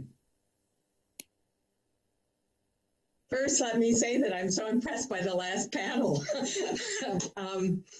I think that, policing is near and dear to my heart because I was Director of Homeland Security and Justice Issues at GAO for more than 15 years. So I spent all those years doing research related to all kinds of justice issues. Now, local policing was only part of that assignment, but we did do substantial work about the Katz program, and we did work about community policing and how local law enforcement uses grant money from the federal government. So it was a wide variety of work, and that has left me with a sincere interest in this area. And so the possibility of doing something that might be helpful for my county seemed like a good idea. I also would say that if I have another interest, it's that I'm a social science research analyst, and I appreciate the importance of data and getting real information in order to make decisions, and figuring out the why of something so that we can figure out get to those root causes, and those are the kinds, when we can get to root cause, we can make the kinds of changes that will stick in the long run. So I guess that's a little bit of a summary of credentials and why I'm interested. Thank you. Mr. McKinney. Yes, good morning, Council. Thank you very much, first of all, for providing this opportunity for us to possibly serve the Council in this very important way. I will begin by mentioning that I've been in policing for more than 40 years, and that includes spending some time in the military, beginning my career as a military police officer, ultimately moving on to the United States Secret Service and spending time there as a special agent and an officer who actually worked on the street in Washington, D.C. In addition to that, I've also served at the United States Secret Service headquarters and also at the Secret Service Office of Training. So a lot of things that we experience and we talk about when it comes to policing, those things are practical in terms of classroom instruction, but sometimes not as practical when you actually apply them in the field on the street. So what I bring to the table is my understanding of both sides of that, not just classroom instruction, but also the application of what you're advocating for when you're actually operational on the street. And that is what the police officers of Montgomery County, I'm certain, are concerned about. In addition to that, as a parent of two African-American young men, one 18 years old, the other 24, I shudder with all my experience in policing that each and every time they leave my home, that they may encounter a police officer with a bet against them simply because of their ethnicity. It matters not that their father has been in policing for 40 years. It matters not that their mother is a physician. It matters not that they've been in private schools all their life. These things in and of themselves does not qualify them for any kind of special treatment. But I want to ensure that they receive equal treatment, regardless of their skin color, regardless of their social economic circumstance. So that's why I volunteered to do this, because having retired this past year on the 31st of January, other than playing golf, I need to find something to do with my time now. Thank you, Mr. McKinney. That was a really good answer. Mr. Soroka. Hey, good morning, everybody. and as the other candidates have said, thanks for having us. I really appreciate it. My reason for applying is kind of simple and twofold. I enjoy working with our local police. I'm a community liaison to District 2. And I a little bit self-serving. You know, I like purpose and meaning in my life. And I think being a part of this commission would provide that. My experience and background is, I think, a little bit unique. I have military service as a former naval officer after I graduated from the academy, advanced training in business. And I also led a not-for-profit that was involved with finding employment opportunities for people with really significant disabilities who could not otherwise compete on the open market. I had lots of experience during my career in technology, interacting with various law enforcement agencies, specifically Homeland Security. And I think my experience on boards of directors, advisory committees, and other bodies such as the Police Advisory Commission gave me a real appreciation for the complexities and the dynamics that go into being a member of a body like this. My main goal if I were to be on this commission, would bring balance, even-handed, fact-based approach to improving our communities. That's how I look at it. It's not just all in the police. It's there's a lot of societal, economic, job opportunities and things like that that probably need to be looked at. But one thing I would caution against is overreaching. So I think I have a unique perspective, fairly well-rounded, that I think would benefit this commission and your council. Thank you very much. Those are all great responses. The second question is, please explain your understanding of the role of the Police Advisory Commission and how it serves the Montgomery County Council. Ms. Ekstrom, we will start with you again. Having not been on the council, it's a little bit speculative, of course, but I guess I hope that we can listen to the public and hear what they have to say, that we can use that information along with information that we can gather from a wide variety of sources, evidence-based about what works best in terms of policing, and apply that information to offer recommendations to the council and actually to the whole county in terms of how we can get to a better place in terms of policing and support the community in general. Thank you so much. Well, I really believe that what we're being challenged to do is really to be proactive. And I think it's so easy to respond after the fact of something occurring. I would also like to commend this council really for pushing forward Bill 4921, showing the interest in making a change and actually trying to get out ahead of the possibility of issues coming forward. So I think what we would do is serve to advise on matters of policy, matters of procedures, matters of legislation that can be in place that governs the police department in a way that brings it to the point where we want it, and where we want it to be is fair and providing equal protection and service to all of the citizens of Montgomery County. And I think the only way we can do that is by, as a commission, going out and doing our own research. And I think that's what you're tasking us to do because you're busy with so many other things. I think you're asking us to bring our personal knowledge and experience, but also going out and soliciting information that we can utilize and provide to you that would give you a sense of direction as to where we should move in terms of bettering our police departments. Thank you.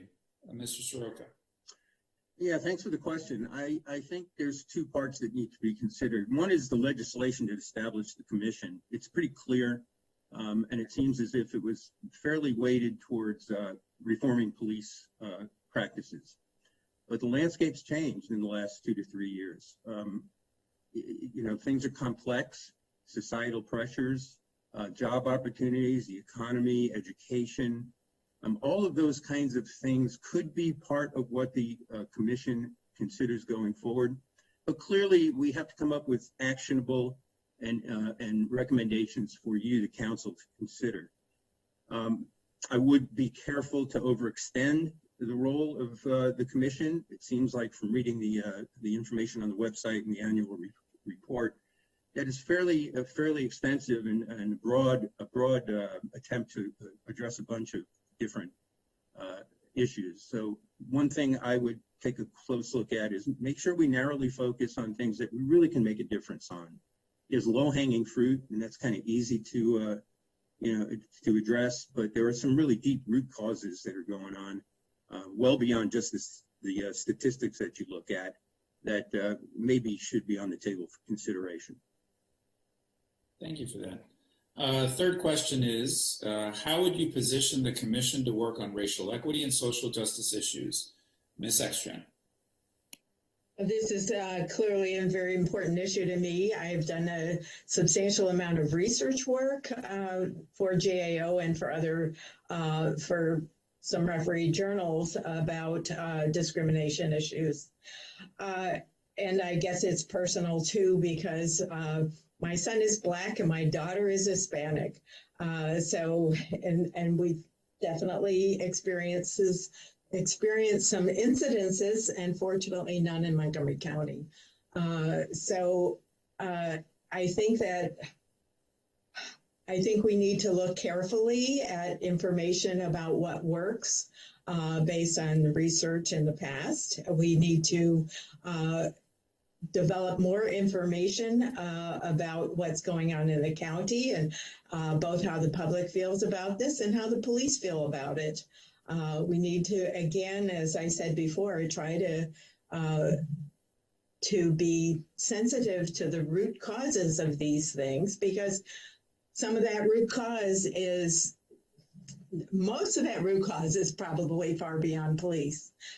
So we need to be thoughtful about it, and we need to develop a plan that is going to be actionable and make a difference. And once we get a plan, then we have to set goals and standards, that benchmarks that we can use to measure whether it's working or not. And if it's not, then we need to consider change. Thank you. Mr. McKinney, how would you position the commission to work on racial equity and social justice issues? Well, I think from the beginning, you have to bring the critical and interested parties to the table. I think as I looked at the members of the advisory commission that you already have, I read that there was only one, I believe, that is an active member of the NAACP. You also have the National Action Network. That is an organization that has been in the forefront in terms of advocating for minorities in terms of police misconduct. I think that's one of the agencies that you would reach out to and you would liaison with to get their perspective, because as soon as we get involved with a police incident, these are the people that are going to come to the forefront that we're going to have to deal with as a county, as a police department. So we want to get those people on board early on to understand what their positions are in terms of policing, because they may bring something to the table that we can implement. So we want to create a partnership, is what we're trying to do, with all of the critical entities that are going to be involved in making decisions about how our police department goes forth. And so I think that's one of the first things you do. And then I think you start where the rubber meets the road.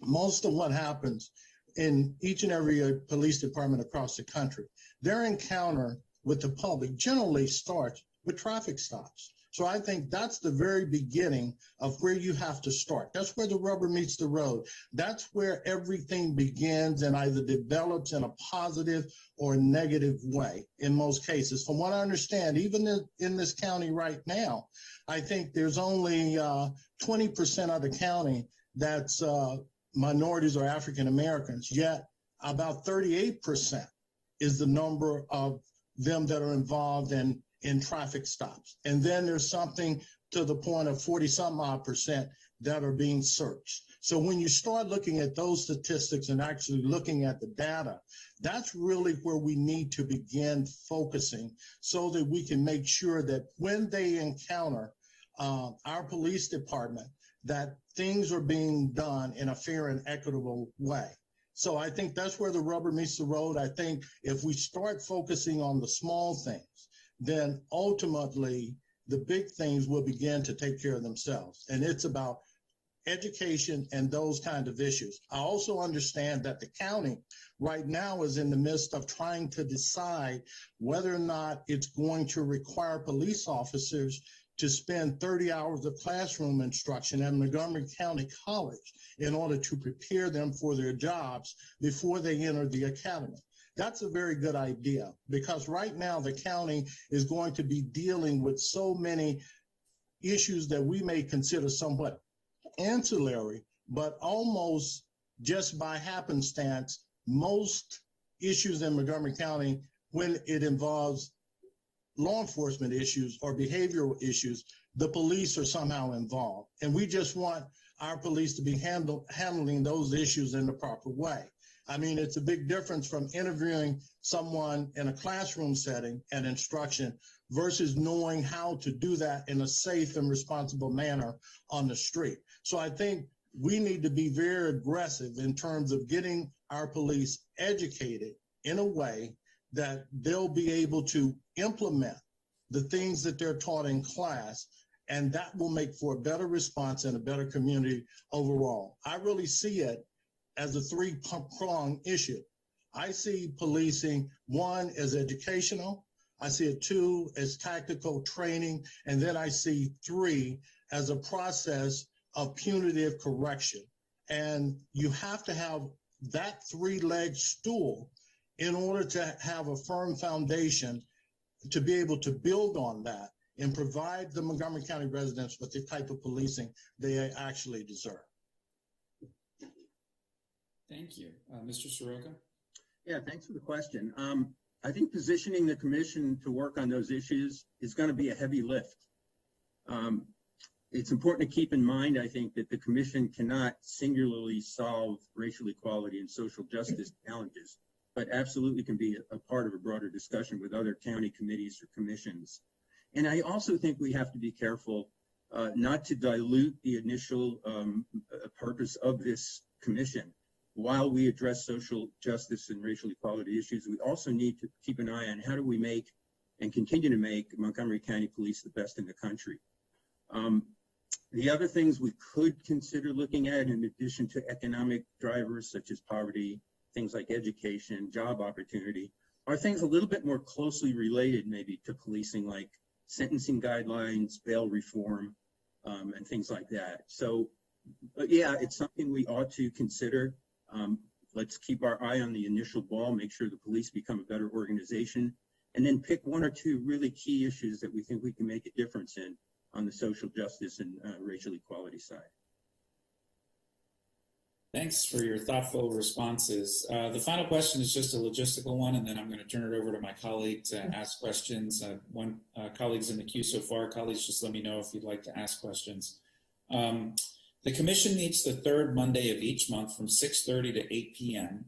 And commissioners are required to participate in the Police Citizen Academy, which occurs from 7 to 9:30 p.m. Every Tuesday night for 15 weeks. The commitment of time to this is significant, but because of the stature and weight of the recommendations of this body, that's why there's such a significant time commitment. We just want to confirm that everybody understands that and is in a position to be able to comply with that commitment. First, Ms. Ekstrand. Yes, I can comply with that commitment. I'm technically retired. I do some consulting, but it's mostly for Eastern European countries at this point. So I'm on the phone with them, or I'm on Zoom with them. It's like 7 o'clock in the morning. So I can certainly do evening hours. Thank you so much, Ms. McKinney. You sort of addressed this in your opening comments, but if you could just confirm. Yes, as long as it doesn't interfere with my tea time. No, just kidding. Amen to that. Mr. Soroka. Yeah, no problem with the time commitment for meetings. I would add that I've already attended the Montgomery County Academy. I did so and graduated in December 2020. And while I was a resident in Annapolis, Maryland, I attended the Anne Arundel County 13-week course.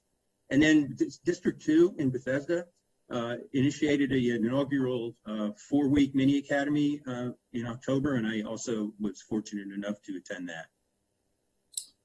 Thank you all very much. All right, I've got Councilmember Reamer, followed by Councilmember Friedson, and then Councilmember Rice. Councilmember Reamer.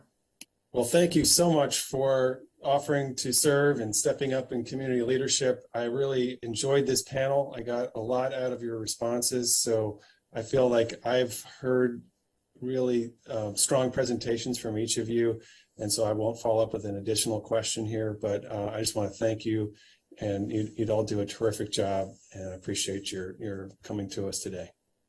Thank you. Thank you. Member Friedson. Thank you very much.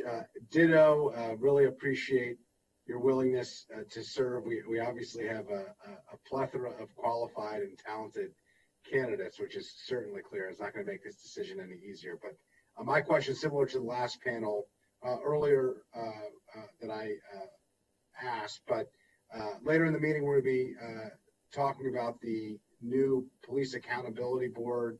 There's a reimagining public safety effort undertaken by the county executive that the county has. We have a police audit and an ELE 4A outside group of experts that is helping the county to address these issues. How do you see this commission working, and how do you see it fitting into the other efforts that are happening in the county related to public safety and police accountability issues?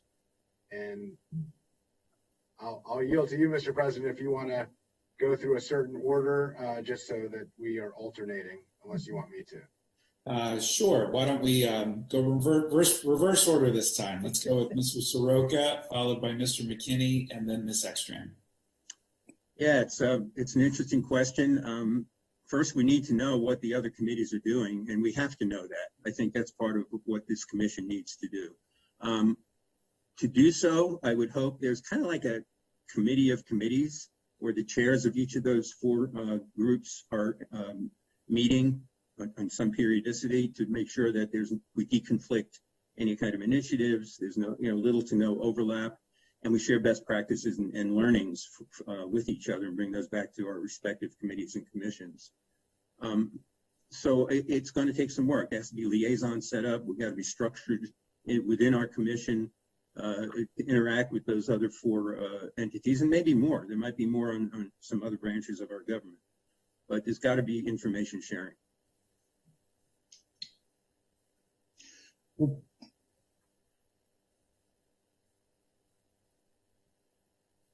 Mr. McKinney, please. Well, I would pick up in agreement with that there does have to be information sharing, but we also have to look at the data, as I was alluding to earlier, because sometimes our opinions can be more personal. And we want to take that out of it, and we really want to find out where we are. And the only way we can really do that is look at a lot of statistical information. So first and foremost, one of the things that we have to have is communication. And we have to look at these boards and ensure that they're not seen as purely being punitive towards the police. I think one of the issues that is being considered right now is an issue regarding the qualifications to serve on the PAB and the ACC. And I think what we're trying to do, we're trying to intermix that with people who have real world experience, and that's important. But at the same time, we're talking about possibly having people who have encountered our criminal justice system in a negative way, whether or not they are qualified to serve on those boards. And I think if we're going to go down that road, then I think what we should do is, in order to create a sense of fairness, ensure that if we exclude police officers from sitting on the board for a given amount of time, then we should exclude former convicts from sitting on the board for that same amount of time. Not that they can never serve, but to be cognizant that it's going to be very important to convey to the general public that these boards, the PAB and the ACC, are fair. And I think we begin making that perception a reality based on how we set these up. So you guys have a very critical issue to decide right now that's sitting right in front of you. And so I think if you do that correctly, then I think you set off the beginning, the idea of fairness, and then you can proceed, and it's a process of getting the public behind you, not being oppositional. So the board, in addition, can't also appear solely anti-police, because if you do that, then that's going to create issues down the road as well, because there's going to be a lack of trust. And we want a board, both of them, the PAB and ACC, we want them to be considered fairly by both sides, by the citizens, that the boards are holding police officers accountable, and at the same time that the boards are being fair to the issues that police deal with each and every day. Ms. Ekstrom. It's really hard for me to add anything to what Mr. Soroka and Mr. McKinney has already said. I mean, it's clear that we would need to coordinate closely with other boards in the county. And in fact, that might be the tip of the iceberg of the different groups we need to coordinate with in order to get our as much information as we can to move forward. So it may, in fact, be that we also need to interact with other boards around the state in terms of what they're doing, the solutions they're finding, the things they're discussing, just to broaden our horizons as much as we can to ensure that when we make any recommendations, they are based on a broad search and based on facts as opposed to our uneducated opinion in terms of what might work and what might not work. So it's a big job. It's going to take a lot of real persistent work to make sure that we're as well informed as possible. Someone mentioned that we should be making our decisions on the basis of data. And, I feel like that's what I did for my career. So I certainly would endorse that 100%. Thank you. Thank you also. The next Councilmember is Councilmember Rice. Thank you very much, Mr. President. And I'm going to ask each of you the same question that I asked the first panel.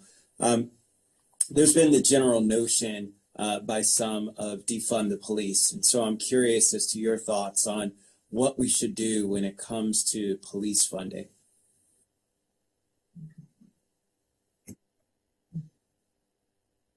Oh, Mr. Council President, whoever you are. Thank you. We'll start with Mr. Soroka again.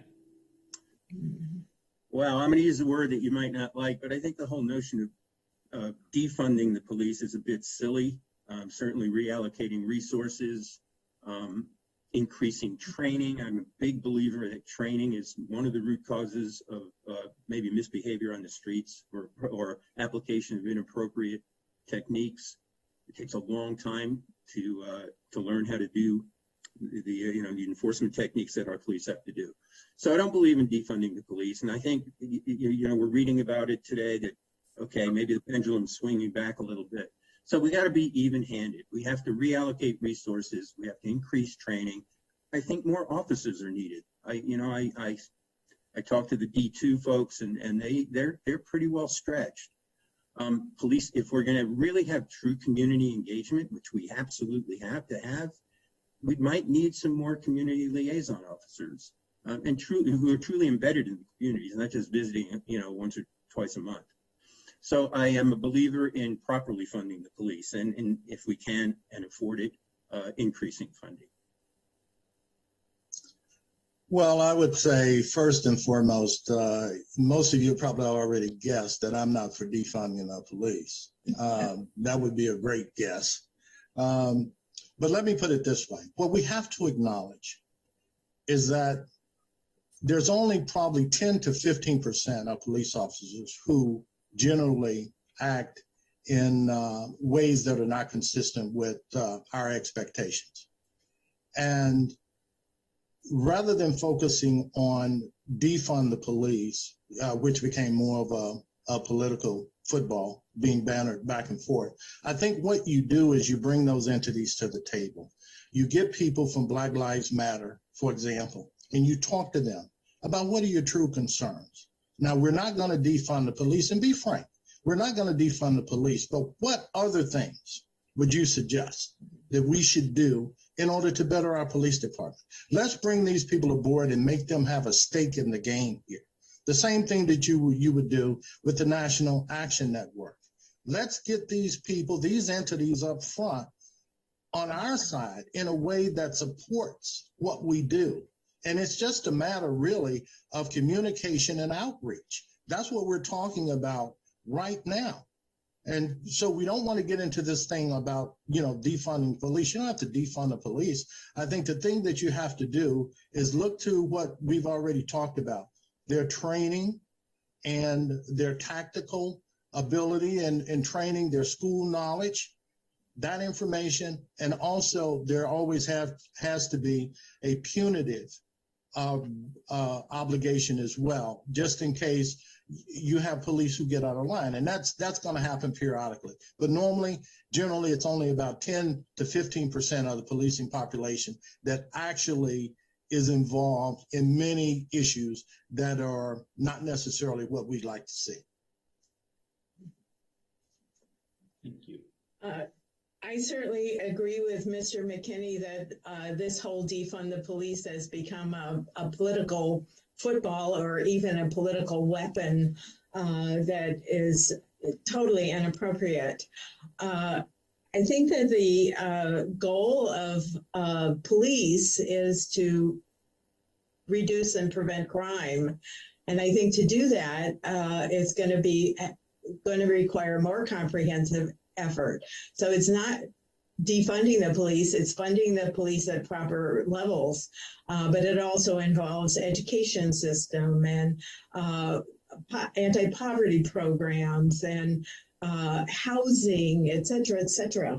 Police can't do it alone, but it has to be a comprehensive effort.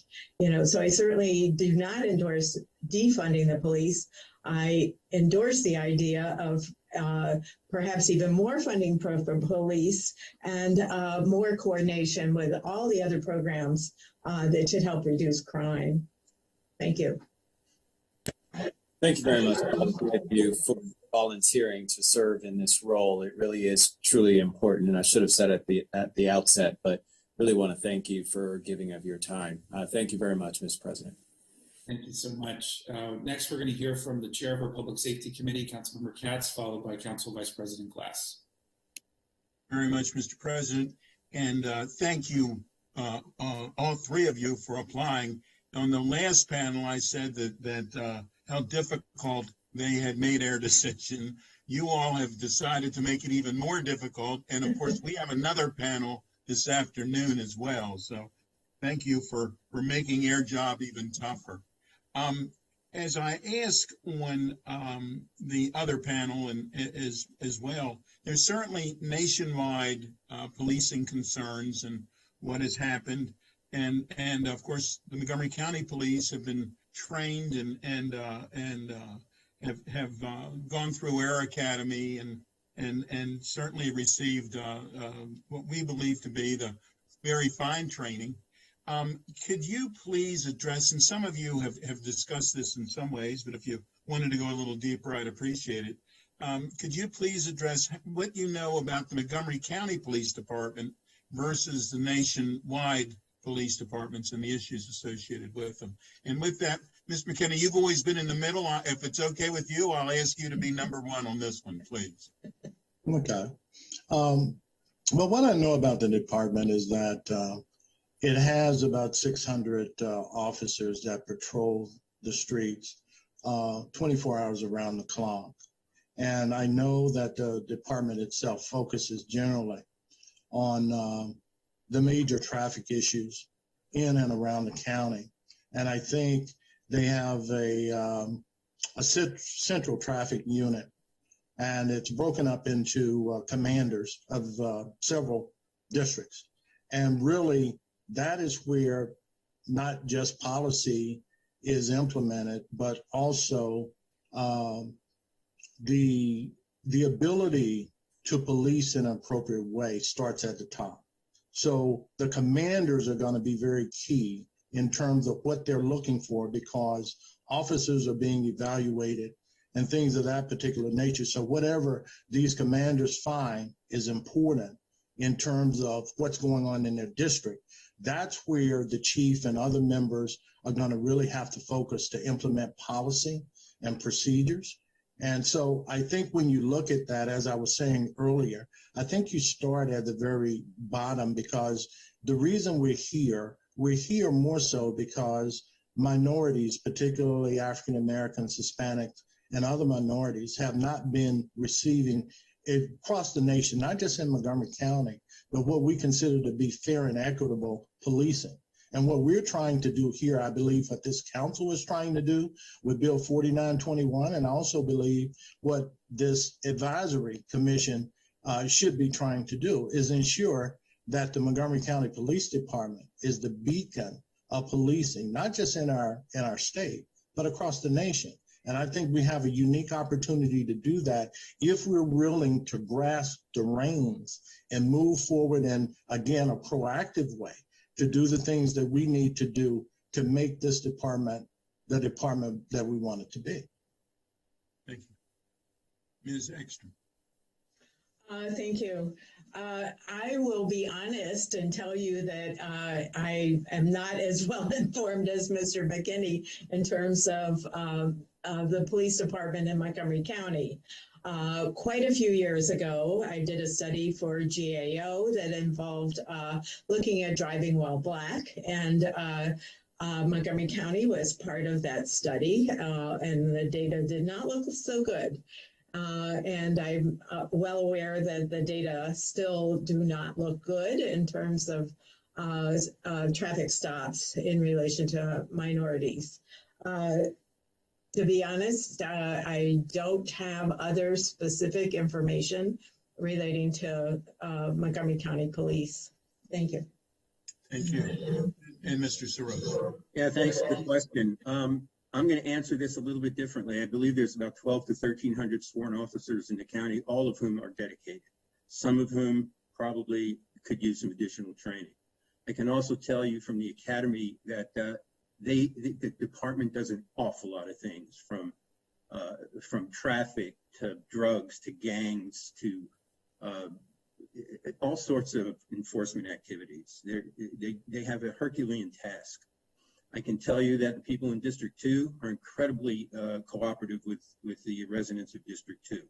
They go out of their way to help us with, even community items such as community security. They'll come out and do an audit for the community and make suggestions. I can tell you from anecdotal discussions with other people in Montgomery County and the Sheriff's Department that our police department is way ahead of some of the departments nationwide in terms of how we interact with our diverse community. We're one of the most diverse communities, and I believe Gaithersburg was voted the most diverse in the country. So we are a diverse community, and we're making progress. But sure, we should have a ways to go. So I have the utmost respect for our police, but I also am a realist. They can do better. Thank you very much. I yield back, Mr. President. Thank you all so much. That comment about Gaithersburg was music to Councilmember Katz's ears. Council Vice President Glass. Thank you, Mr. President. Thank you all for putting yourselves forward and for wanting to make Montgomery County a safer place for every single resident. And Mr. Soroka, your comment, we are an incredibly diverse community. And within the 500 square miles that makes up Montgomery County, our 1.1 million people have a diversity of views, particularly about public safety. And as this council and the county government as a whole continue making reforms to keep everybody safe and to modernize and rethink public safety, I'm curious to hear from each of you the speed at which those reforms should be made. What should be taken into account, and how quickly do we need to reform systems so that ultimately, again, everybody feels safe here in Montgomery County? Let's start with Mr. McKinney.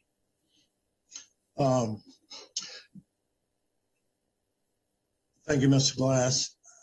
I would begin here and say, when we start talking about time, first of all, Bill 4921, although it's passed, it's not going to be implemented, my understanding, until 2023. And so that's going to take some time. But what we don't often do, even when we're talking about policing, is use time effectively. Whether police is out conducting an interview or something of that particular nature, time is the most valuable asset a police officer has. Once you stabilize the situation, and right now we're talking about whom we're going to place on committees, the PAB, the ACC, and we're talking about what this commission is going to do.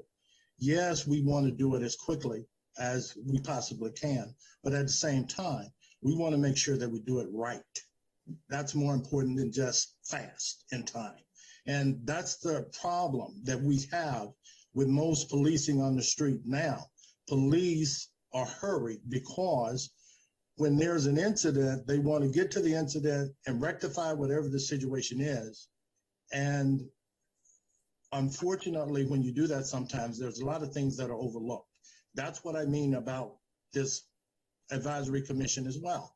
Let's make sure we don't worry so much about the time, that we just continue to move forward as expediently as we can, with the understanding that our primary goal and objective is to get it right. Thank you for that. Ms. Ekstrand?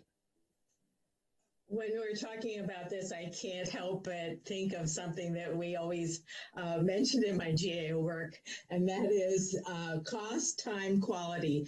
Pick two, because you can't have all three. I definitely think that we want to be conscious of time in terms of making changes as effectively as possible. But I think that it's going to take time and effort to come to the correct conclusions as to what makes sense to do and where we should move forward, where we should reconsider things, how things should change. I think that we really need to be evidence-based in terms of what decisions we make. And we need to be able to defend those decisions, and that requires evidence-based. So as much as we'd like to move fast, I think that we need to move with care and caution, and that we want to make sure that the directions we're moving on are the right directions. Well, that reminds me of another proverb: if you want to go fast, go alone. If you want to go far, go together. So thank you for that. Mr. Soroka. Yeah, it's a really good question, and it's the age-old trade-off between speed and accuracy, and does accuracy lead to stickiness? Is what you solve and what solution you implement truly going to stick? And it's situational. You know, I hate to hedge, but each issue is going to be handled a little bit different. There's going to be some that can be implemented quickly, some that in our wonderful system of government, it's going to take a little bit of talking about. And so, of course, I think we'd all like to see things happen faster, but let's be measured, let's be careful, and let's make sure things stick. Thank you all for your thoughtful responses, and appreciate, again, you all putting yourselves forward to help make our community safer. With that, I yield back, Mr. President.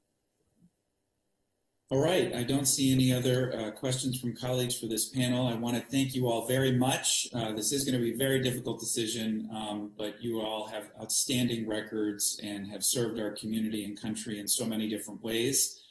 So we will be notifying you by March 22nd on who's the council nominee for this vacant position. But we thank you all again for your leadership and your willingness to serve.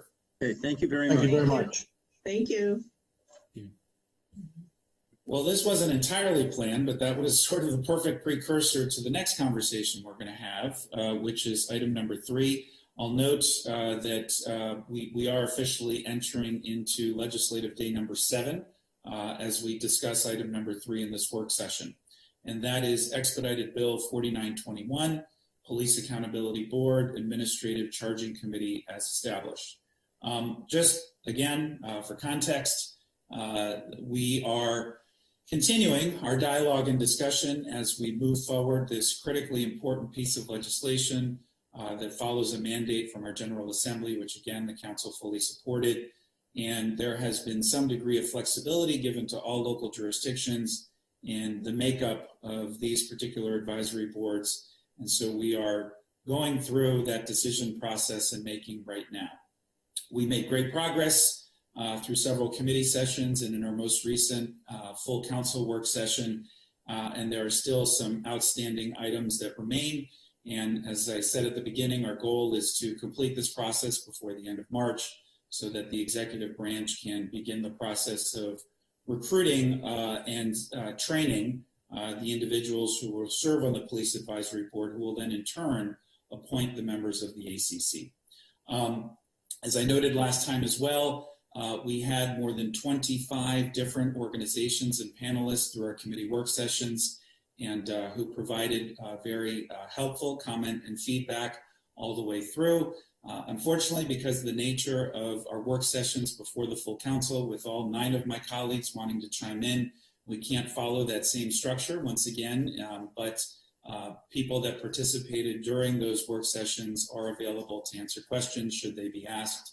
And we are, of course, joined by members of the executive branch as well, Dr. Stoddard, Chief Jones, who will be charged with helping to implement this particular advisory board. So they, of course, are with us, and we also have representatives from the Council's Police Advisory Commission who are also available here as well to answer questions, and whom we heard some outstanding candidates for a vacant position on that body just earlier this morning.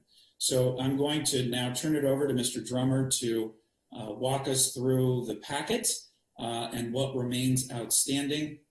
And we will see how far we can get today with a hard stop at 12:15, so we can move on to the consent calendar and the other items on the agenda through the rest of the day. Chairman Katz, I will ask if you have any opening comments before we get started. No, thank you very much, Mr. President. I think we did do some good work last week, and hopefully we can continue that in that same path this week as well. Thank you. Thank you. Mr. Drummer? Good morning. Just a 30-second rundown on where we are so far. The council approved the amendments that were made by the Public Safety Committee to increase the membership of the Police Accountability Board to 9, with at least 1 member residing in a municipality covered by the Police Accountability Board, and permit the executive to appoint 1 or more non-voting members. The council also approved an amendment to clarify that all complaints of police misconduct filed by a member of the public must be investigated and reported to the Administrative Charging Committee. The council also approved the amendment to require funding for training for members of the PAB and the ACC from both police departments and outside organizations, and also approved an amendment to authorize the removal of a member for failure to complete required training. And the council also removed as one of the reasons for removal, the violation of law provision. Then the council moved on to approve an amendment that replaced the professional experience required for a member to, and I quote, be able to demonstrate through professional or lived experience the ability to balance effective oversight, perform objective analysis of an investigation report, and practice procedural fairness. That leaves 3 issues remaining that are discussed in the packet for the council. One is, should the Police Accountability Board members be compensated for the service? As a reminder, the bill as currently drafted provides payment for members of the Administrative Charging Committee who are actually part of the disciplinary process, and their salaries are pegged to be similar to the currently the Board of Appeals, which is $16,000 annually for a member and $22,000 for the chair. However, there's no compensation in the current bill for members of the Police Accountability Board, likening their role to be similar to the Policing Advisory Committee and many other boards and committees and commissions that provide recommendations and advice to the council. Although the PAB does have an unusual authority that they will appoint 3 of the 5 members of the charging committee and one of the civilian members of the trial board when disciplinary actions go to trial boards. This just a background information. The vast majority of, I believe we have over 85 different boards, committees, and commissions. The vast majority do work without pay other than reimbursement for expenses and childcare. The exceptions are the boards that perform quasi-judicial work, like the Board of Appeals and the Merit Systems Protection Board. And also there is an exception for the Racial Equity and Social Justice Committee, Advisory Committee, where the council approved a stipend of $2,000 per member, $2,000 for the year. The next issue is the appropriate staffing and legal support for the Accountability Board and the Charging Committee. And the final one is more of a technical issue. We need to do something about the transition clause, or add a transition clause, because as I explained, I think in the beginning of the packet, the bill takes effect on July 1, 2022. Well, the system under the state law starts on July 1, 2022, but there's a delay for a police officer who's covered by a collective bargaining agreement that has a different disciplinary procedure in it, and would delay it until the end of the collective bargaining agreement without extensions, or July 1, 2023. So I've provided in the packet an amendment to provide the transition clause that would mirror the state law. Those are the issues.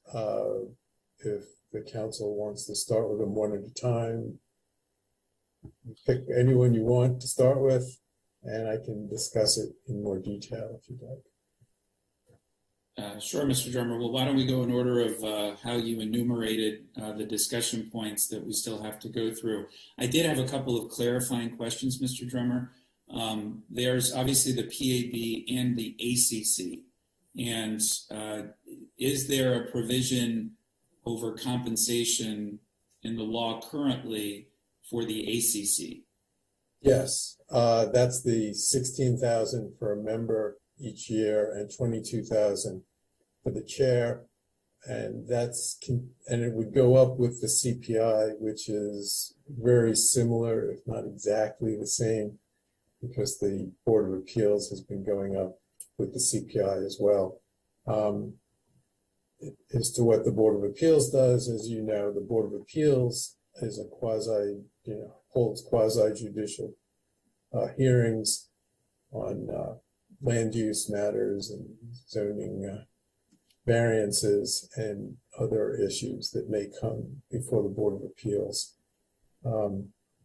So that's why I was pegged to that. It seemed like that was the closest salary, because the Administrative Charging Committee is going to be really part of the police department's disciplinary system. They're taking over part of the duties of the police chief in the disciplinary system. So I just wanted to make sure colleagues understood we are exclusively talking about compensation for the PAB, as is already mandated that there be compensation for the ACC. Chairman Katz has a question. Yes, thank you, Mr. President. Mr. Drummer, first off, thank you for all of your continued work on this. We know that this has not been easy, and you've certainly done a terrific job with it. For the Racial Equity and Social Justice Committee, you're saying that they are receiving $2,000 for the year. How much do they meet versus how much the PAB would meet? Do you have any idea for that? I don't really know how often that they meet. I don't know that there's a requirement as to how often they meet. No, it's not a requirement, but my idea being for the workload is what where my question is heading. Yeah, that's a good question. I don't know the answer. We could find out. There may be people here who do know. I don't. I haven't followed. I'm not staffing the Racial Equity and Social Justice Committee, Advisory Committee. Does anyone on this call know the answer to that one?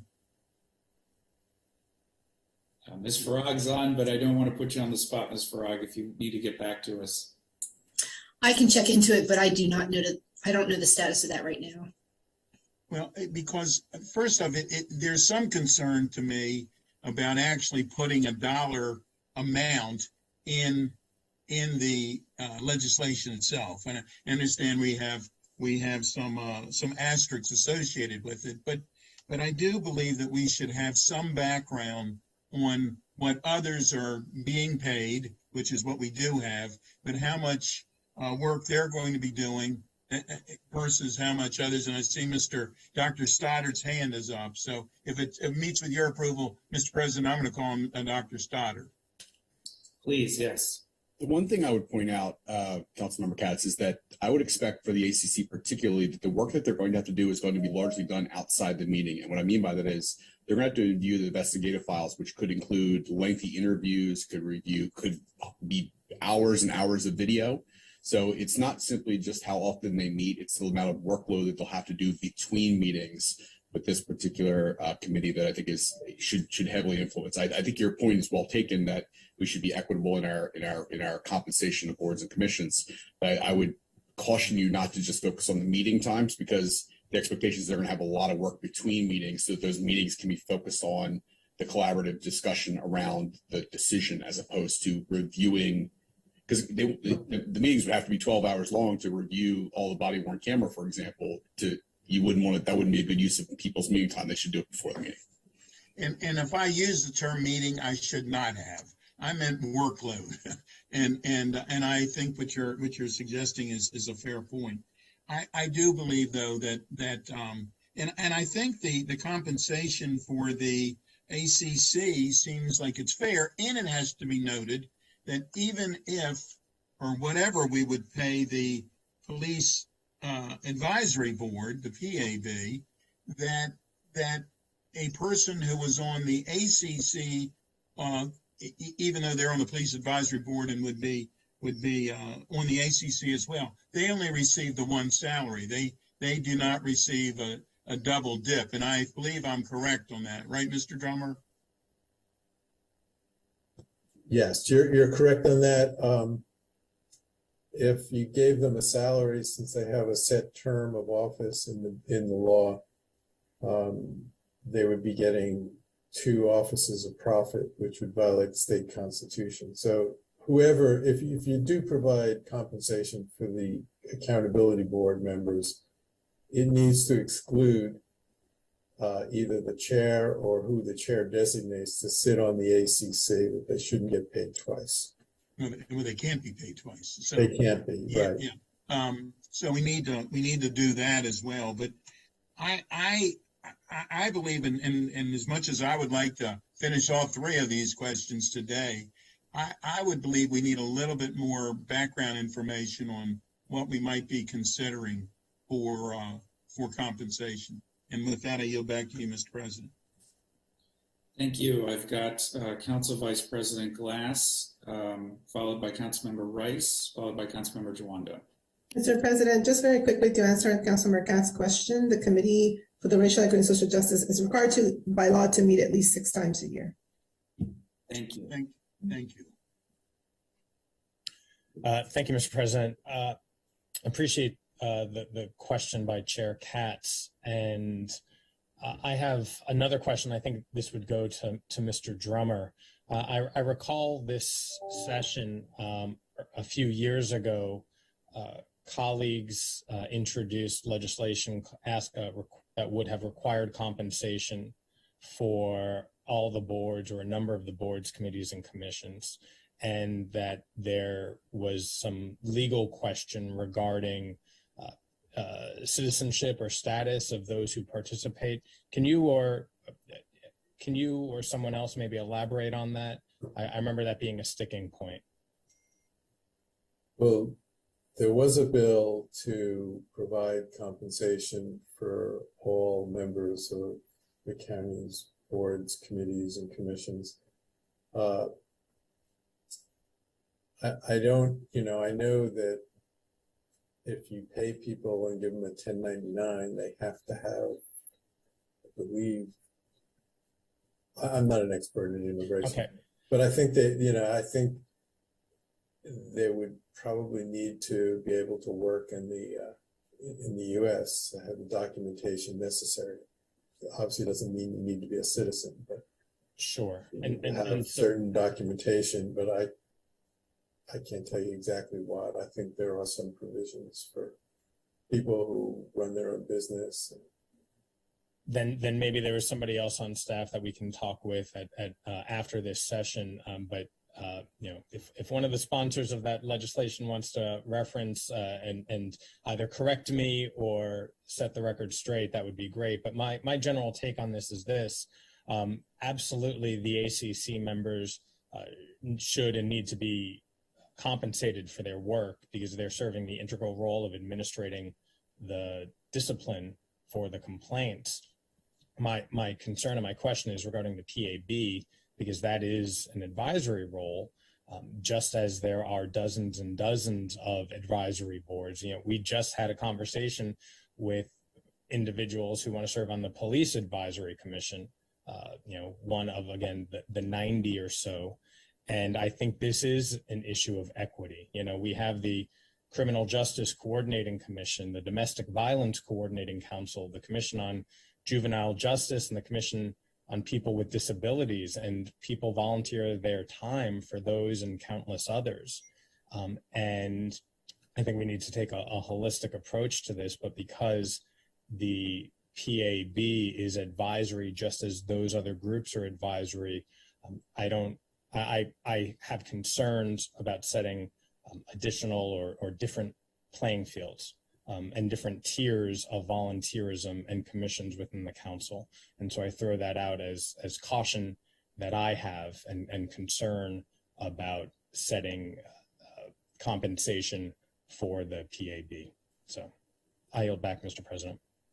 Thank you, Vice President Glass. I do have a little bit of information that might be helpful, and I want to thank Lillian Cruz in my office, who is a subject matter expert on federal issues, and she did confirm USCIS that you do have to have a work permit in order to be able to receive a compensation of any sort from the county as a county government. So it was an issue that would restrict some from being able to apply for some of those other boards and commissions, so you're correct. But the other issue was just the price point of what that might be and the precedents that would set. That was the other challenge that was difficult to overcome. And if I could just interject again, thank you for that clarification. Thank you, Ms. Cruz. There's always a wealth of information. So I'm glad she's following this in real time as everybody else is. But again, the point there being, if we want this to be inclusive, and I know that we'll have another conversation about who the makeup of the particular board and who should be included, who might be excluded.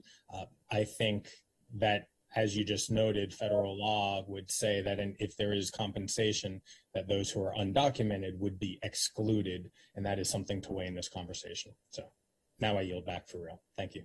Thank you. Councilmember Rice. So we come back to my bill. It's very interesting. And every single time we create a new commission or board and we add compensation to it, it continues to bring up the questions around equity for those who are already serving in this capacity. And it's one that I think that, look, do I think we're going to solve it here today in the context of this? No, but I hope that my colleagues who continue to serve in the roles on the county council need to take a hard look.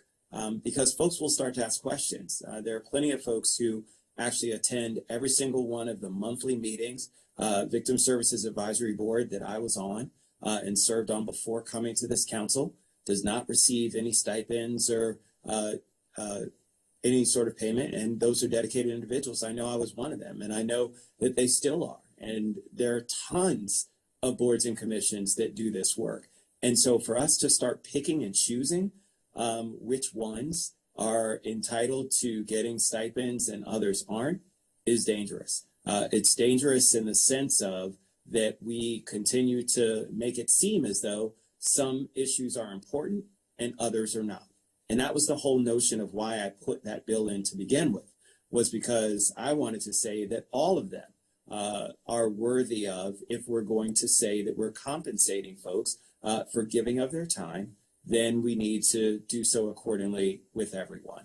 And so from that standpoint, I'll just leave it there. I'm not opposed to compensation when it comes to this board, but I am opposed to us picking winners and losers, because those who are not a part of this certainly will start to ask the question, well, why don't I feel valued enough to have compensation and this one doesn't? Is this issue not as important for the county as this other issue is? You bring about all those kinds of discussions that, again, will start people targeting which ones they want to go to and which ones aren't, based on the fact that there's payment that's there. So you're not only bringing up issues of equity, you're also bringing up issues of folks being like, well, I'm going to go for the ones that actually pay versus the ones that don't, because I can also use that stipend that will help to be able to alleviate the fact that I'm giving up my time. And, you know, Vice President Glass, you brought up something again that is incredibly important as well, because you are eliminating folks. By putting forth a stipend, you're also saying that for those individuals, they're not entitled to this. And so you also have lack of equity within the board or commission, because then, you know, you have folks that are sitting alongside them that are doing all of the work that would not be eligible. And we talk about our young people as an example. So a young person who serves on one of these, who doesn't have or can't get a work permit yet, but wants to volunteer their time, especially when it comes to our boards of on commissions for youth and families and others. You know, it's all that kind of stuff that, again, we want to avoid. And so from that standpoint, like I said, again, you know, I fought this battle before, so, you know, I'll leave that where it lies. But I hope that when it comes to this future council, that you do take a hard look at this and determine what consistently is going to be best in the interest of all folks who are serving our community in these voluntary roles right now. Thank you. Thank you. We've got Councilmember Juando, followed by Councilmember Reamer. Great, thank you. Can you hear me okay? Yes, we can. Okay. So I appreciate the colleagues' points, all of my colleagues' points. A couple things I'll bring up, but I think this is a different board in the sense that it should be compensated. I actually, you know, Councilmember Rice and I have talked about this. I'm supportive of compensating all people at some level for our boards and commissions. And I look forward to, don't worry, Councilmember Rice, I won't let that go away. We'll dig into that, hope if I'm fortunate enough to return. But I think that is an issue we need to take up. This one, I think, is a little different and justifies us acting now, in that it's a state mandated board, right? This is something, there are very few state mandated boards. I know the Workforce Investment Board, and it can have a lot of different forms and has like almost 60 members. It's very different as far as the requirements as well. But there are very few state mandated boards that we have to set up. You know, many of our boards and commissions are things we choose to set up for very good reasons. I've served on several of them: the Commission on Juvenile Justice and the Commission on Children, Youth, and Families, and obviously wasn't compensated, in which is why we need to take up that issue to expand eligibility and participation. But this is required by law. The state took the appropriate step in compensating the members of the ACC, which I think we've all agreed, and obviously doesn't matter if we agree, they're going to be compensated. I think this board also, because of what they're dealing with, which part of it, and Mr. Drummer said this in his lead-in, is reviewing decisions of the ACC. So and again, I think it's important to always remember the context of what we're talking about. When the authority vested in our law enforcement officers is alleged to be misused and abused against a resident, the ACC will decide whether that needs to, what the potential discipline could be. And the PAB, this board, which we're talking about, will, in part of its job, and it has other responsibilities mandated by the law, but would review those decisions. There's been some discussion about what that means, but it at a minimum means a lot of work to look into the investigative file, as was mentioned by Dr. Stoddard, the body camera footage, for example, and who knows what else. I think this is more of a professional role than some of our boards and commissions as far as the time commitment and the fact that it's state mandated. And not to say all of our boards and commissions do important work. And as I said, I speak as a two-time member of two of them. But I think this is different. So I actually think the appropriate level of compensation in this instance would be the Board of Appeals. It's very comparable to the ACC payment and would allow for I think, almost even level of compensation for the board members. So, I'm not sure where, people are. I personally am ready to make a motion to move that be the compensation level as is outlined in the packet. If we have another session, if people aren't ready to, I know the chair of public safety wanted some more information, but my understanding of the issues is that there is no issue with the compensation of the chair, because we can adjust that to make it work appropriately. And I misspoke earlier. We decided to compensate the ACC. I think we should also decide to compensate the PAP. So the state didn't require that. The state does require us to set up these bodies, but I think the compensation should be comparable. So I'll pause. I'll hold my motion, just Mr. President, at this point, because I'll make it at the next session if need be, because I know we'll have another session if we don't decide this issue. But I think that is the appropriate compensation level, considering the fact of what the responsibilities are, that it's state mandated, and in the time commitment. And then also, as I said, happy to come back later and talk about the larger issue for our other boards and commissions. Thank you. Thank you, Councilmember Tawando. So appreciate your comments, especially appreciate your willingness to hold off until making the motion until we have some of those responses that Chairman Katz had requested. So I commit to making sure that the motion moves forward at the next session, but let's have a little bit more discussion today because I think colleagues are not prepared yet, just yet.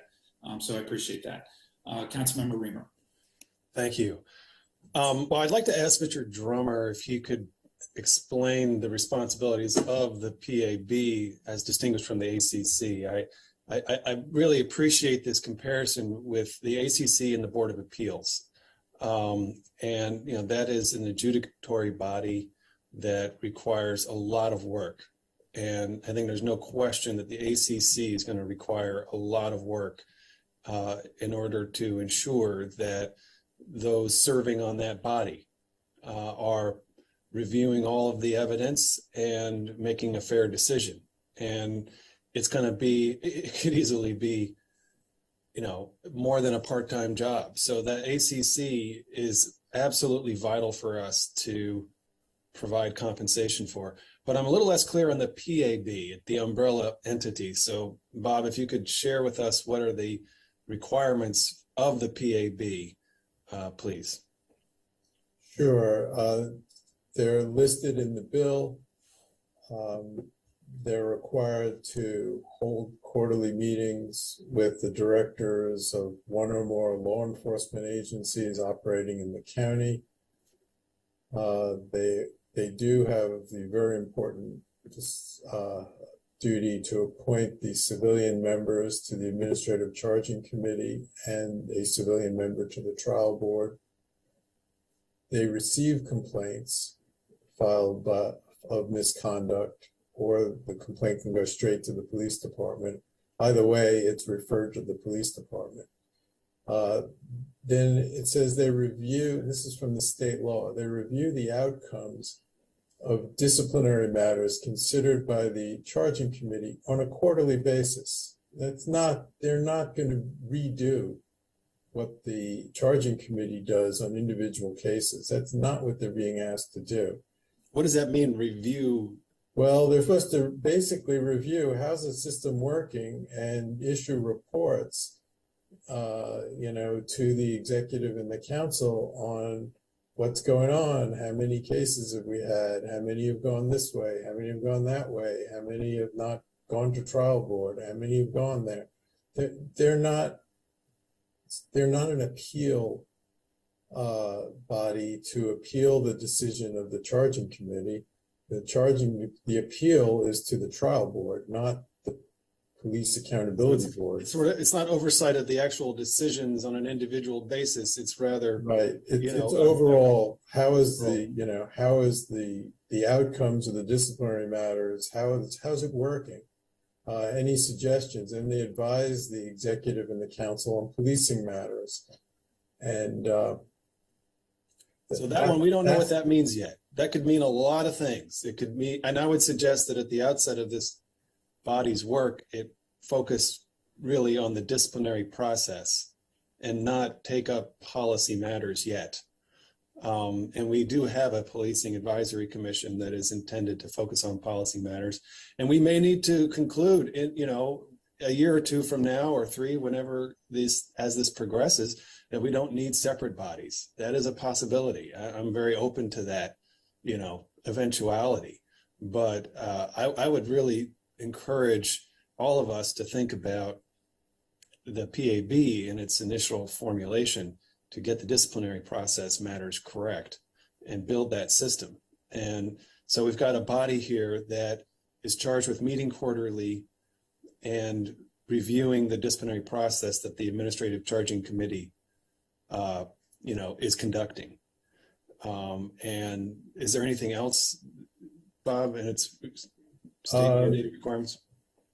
It says they refer each complaint of police misconduct filed with the board to the appropriate law enforcement agency within 3 days after receipt for investigation. But that's not an act that the that's not an actual. I mean, that's a duty, but and that's something that would be handled essentially by the staff processes of the board. Yeah, probably. The board members don't do that per se, but they would, they might be the person that someone went to, but they would ensure that a process was followed for a complaint to be, put into the system. The duties that are listed in the bill itself are direct quotes from the state law. Okay. They're nothing added, nothing reduced. I will say that I should have mentioned this earlier. I believe the Public Safety Committee put in a requirement that the board meets at least once a month. Well, again, I think we ought to focus on the disciplinary procedure that we are trying to create here. And I think having the ACC compensated is essential. But I think we ought to focus on that, getting that right in the next, short term. And I think that a structure, frankly, I think a structure where the ACC is paid and the PAB is not yet paid or not paid could be fine. The work of the PAC and the PAB ultimately could be combined, but the work of the PAC is quite substantial, and those members are not compensated. So, I'm not hearing things yet from the PAB that are such a larger set of responsibilities than what the PAC has. So, but the ACC, I think, again, crucial for that to be paid. That's where a huge body of work is going to be done. And I think it would be helpful for us to focus this thing on that for the, significant short term. Thanks. Thank you. Councilmember Girondo has a follow-up, then I have some comments on this too. Councilmember Girondo. Thank you. I just wanted to point out too that, I'm glad Mr. Drummond made this a point. The PAB, which we're talking about whether to compensate or not, we all agree the PACC should be, makes the appointments of the civilian members to these bodies that have authority to decide discipline. That's another unique role, right? They are deciding who the members of this body are, right? That's a significant, I think, difference. Again, I mentioned that it's state mandated.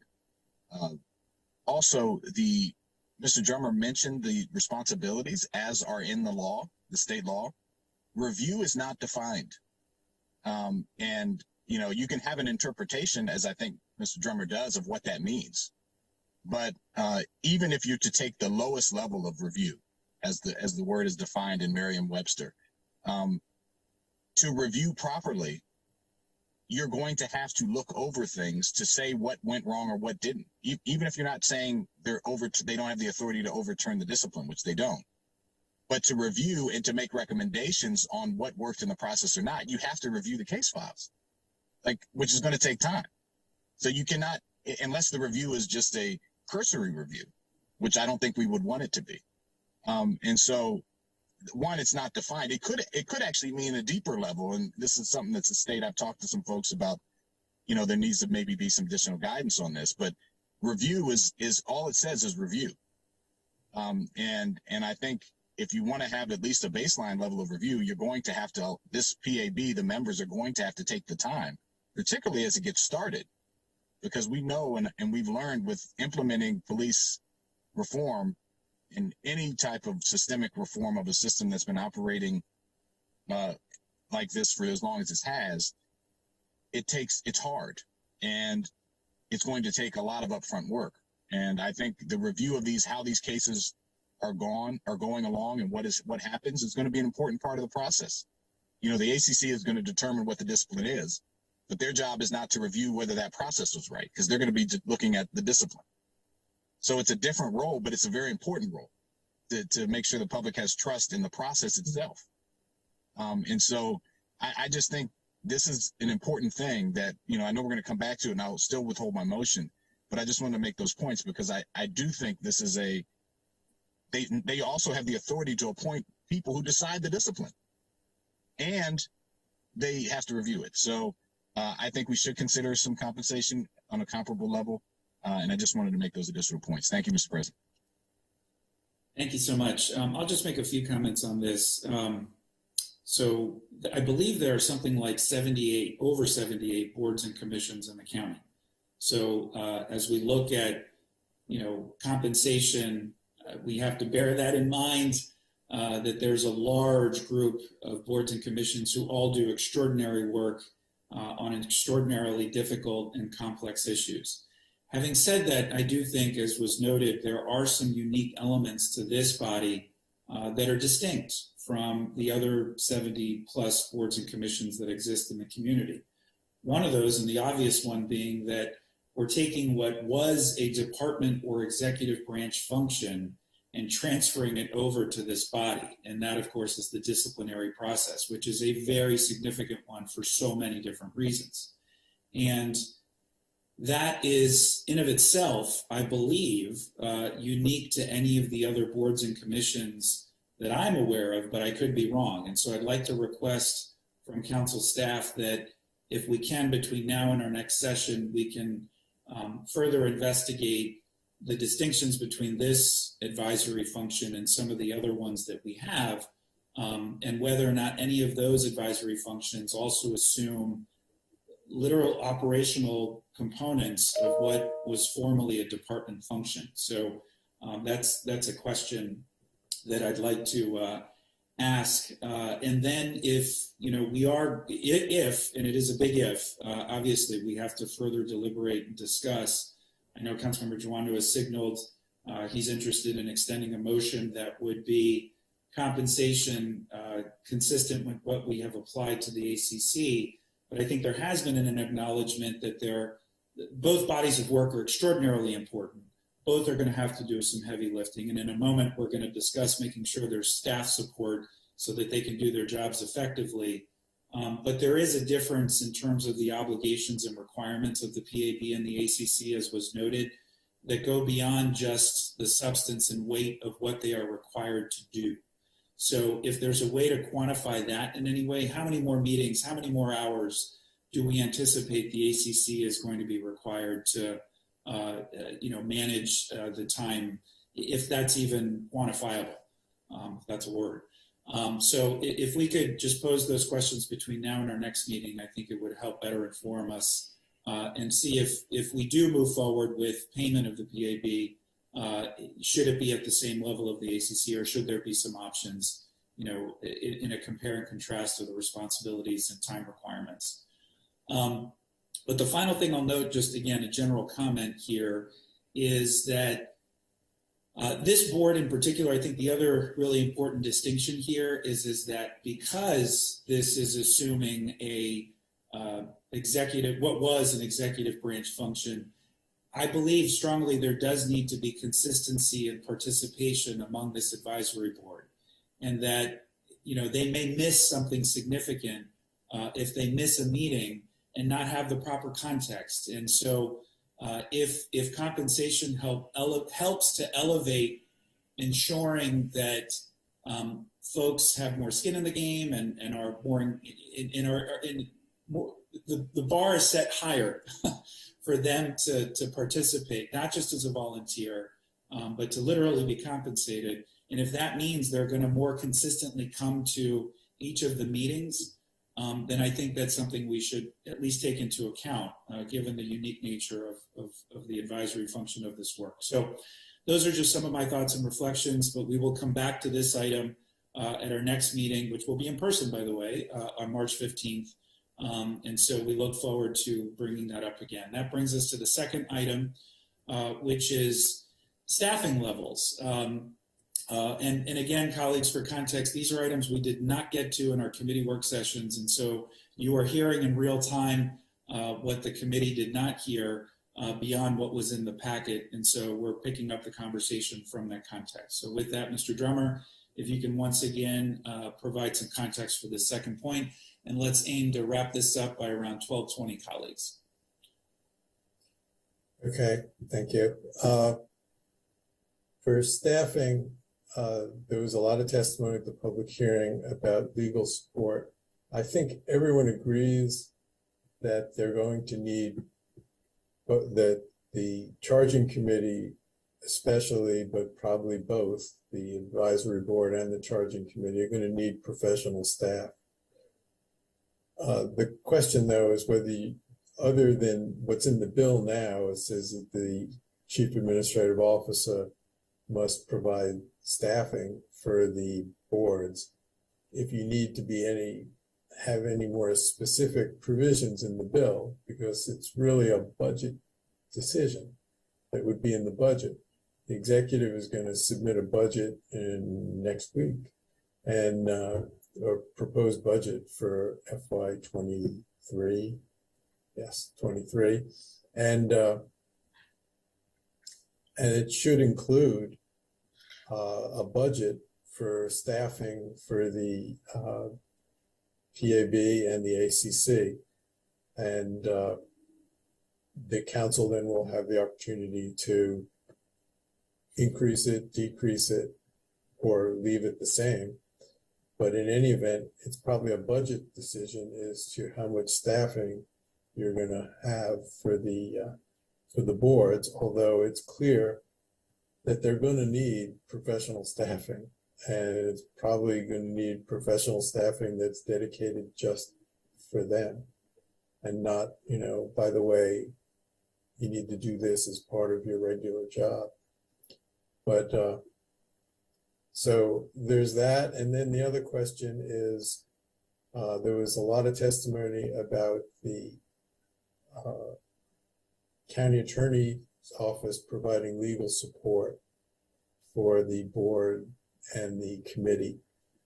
There is a charter issue there. Charter section, I believe it's 213, makes the county attorney the chief legal officer of the county and provides legal support for all boards, committees, and commissions, subject to exceptions in the charter. There's really only two exceptions. One is there's an exception for the Board of Ethics to have their own attorney, and for the council on the legislative side to have their own attorney. Let me just say a little bit about what happens now, because if you remember, that's the charging committee is taking over a portion of the police chief's job in the disciplinary system.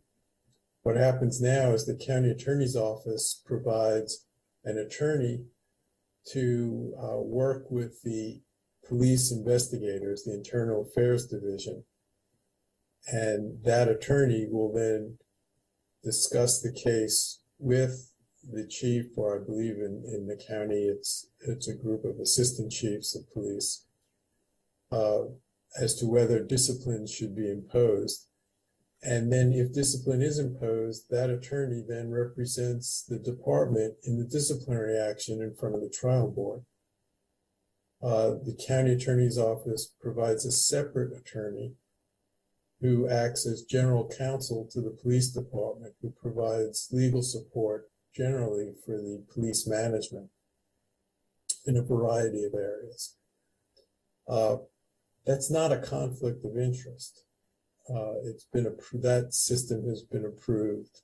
What would be a conflict of interest is if the attorney from the county attorney's office also represented the police officer who is being charged with discipline in the trial board. That would be a conflict of interest. That doesn't happen. The FOP, the union, provides an attorney representation for the police officer who's being charged with discipline, or the officer can hire their own attorney.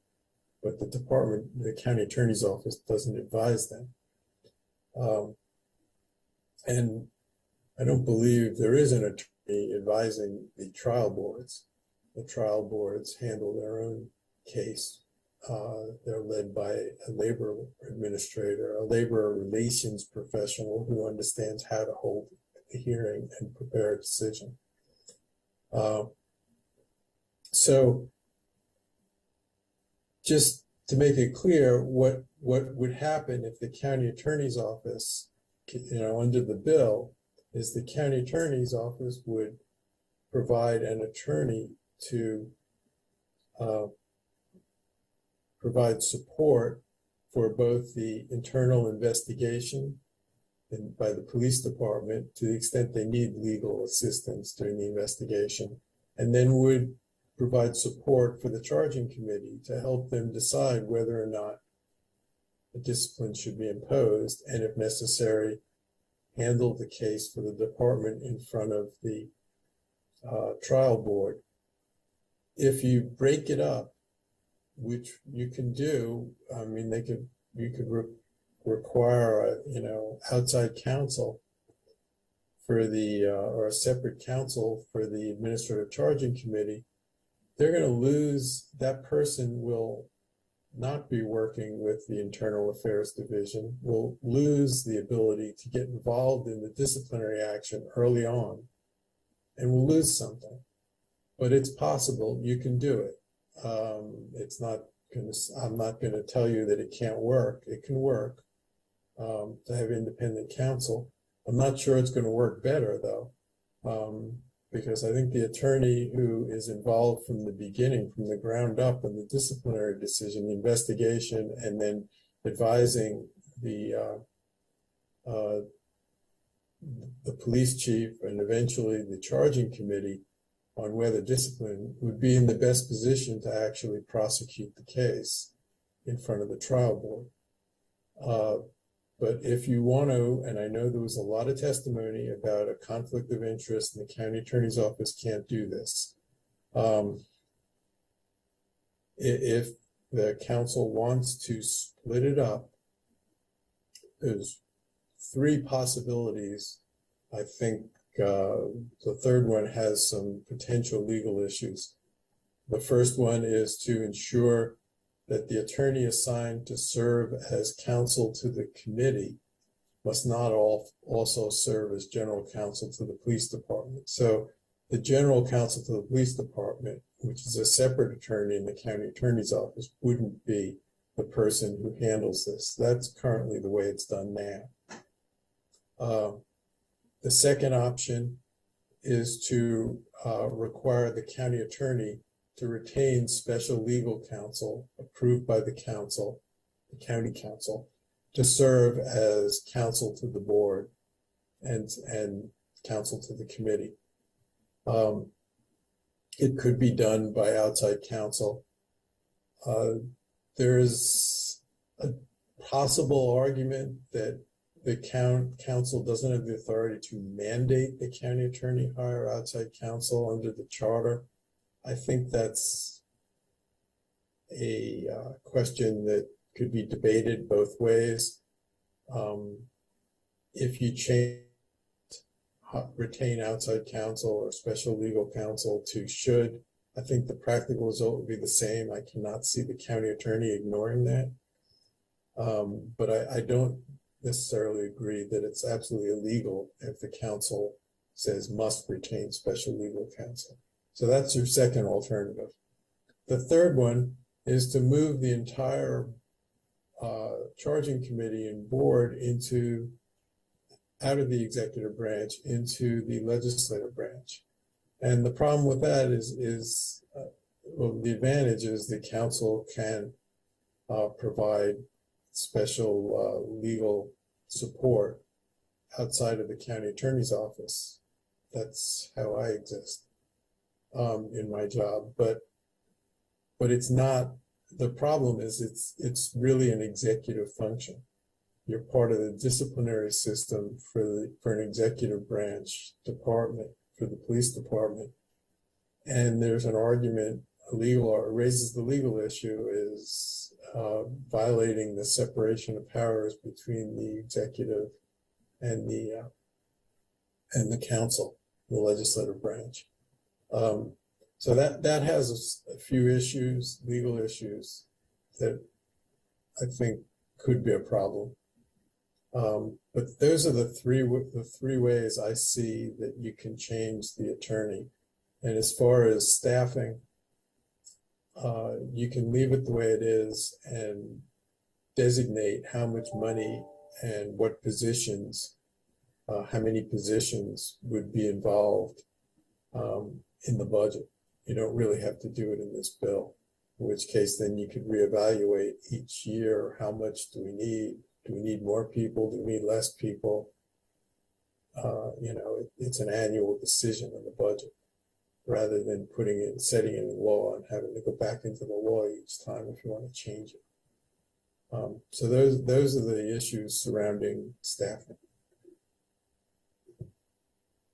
Okay, thank you, Mr. Drummer. Chairman Katz, you had a comment, and then I'm going to make a few comments as well. Yeah, thank you very much, Mr. President. I believe that the most important word that we have for both of these boards, for this entire legislative process, is the word independent. If we should want, in my opinion, someone from both sides, from the person making the complaint and the person, the police officer who was the subject of that complaint, to realize that they are getting as I have said a zillion times, it's now going to be 1 zillion and one, a fair and impartial hearing. And I believe the best way for that to happen is to have an independent group as best we can. Now, there again, we're under a very tight time frame. We're not going to be able to rewrite the charter. We're not going to be able to do a lot of things in that time frame. So I believe that the whole idea of the budget, that there should be an independent budget. And I see Dr. Stoddard's hand is up, and perhaps he's going to weigh in and say that the county executive is certainly going to allow us to be as independent as we possibly can. But I also believe that for the county attorney office, that we should have in there that they would be required to have special legal counsel, that would be an independent group, that it would be people that they would suggest, and that the council and the county executive, I guess, for that matter, would have to agree to that special counsel. It would be a contract position that they could take it from the beginning to the end. I think that the more we can make this independent, the better off everyone will believe and know that this is something that both sides will receive that fair and impartial hearing, because that is what we are after. Thank you very much, Mr. President. Thank you. Dr. Stoddard, I'm going to turn to you to make some general comments here, and then I've got a couple colleagues in the queue Dr. Stoddard? Yeah, I just have a couple comments. So first off, generally the executive branch strongly supports having good staffing for the PAB and to support Council Chairman Katz's position. We agree that this should be independent, obviously not part of the police department, obviously, but also independent in how it functions and operates. And to that extent, you will see there is an NDA being created separate from any of the departmental budgets that you will see reflected in the executive's budget. Obviously, that'll come over on the 15th. And what you'll see in there is largely going to be a placeholder because as you just discussed this morning, there's a lot of ongoing discussions that the council is having that will not be concluded before the 15th regarding PAB compensation and other issues that would obviously affect a budget like that. And so I would imagine you're going to see a placeholder and it will likely need to be modified through the budgetary process or through a supplemental.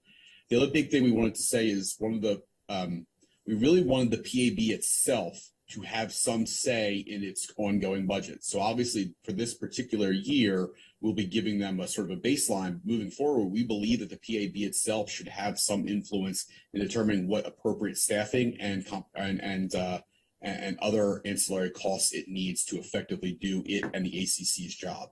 And so obviously I think there's just a key there that we wanted to make sure that we put in a placeholder, created an NDA that was separately, but the budget that you're going to see come over is likely not going to be a reflection of what it needs to operate for this year or in future years because we're sort of figuring it out as we go and as the council is right now. So just want to make those points. So just to summarize, Dr. Stoddard, I think I understood, but there will be a line item for this in the county executive's recommended budget, but you are acknowledging now that could increase and probably needs to once we figure out some of the details we're discussing right now. Is that accurate? I think it will have to increase beyond what it is right now, just because of the obviously if you're talking about PAB compensation 9 times 100 or 15,000 up, that's a significant deviation from what has been proposed, which we're obviously not objecting to. The council will decide that, but obviously we can't include some of those numerics in the budget without knowing whether the council is going to enact that or not. So it will almost assuredly have to change. We're making a guess about what it takes to get started, but it will have to change based on what we're going to send over. Thank you. I'm just going to make a couple general comments and then go into the queue here.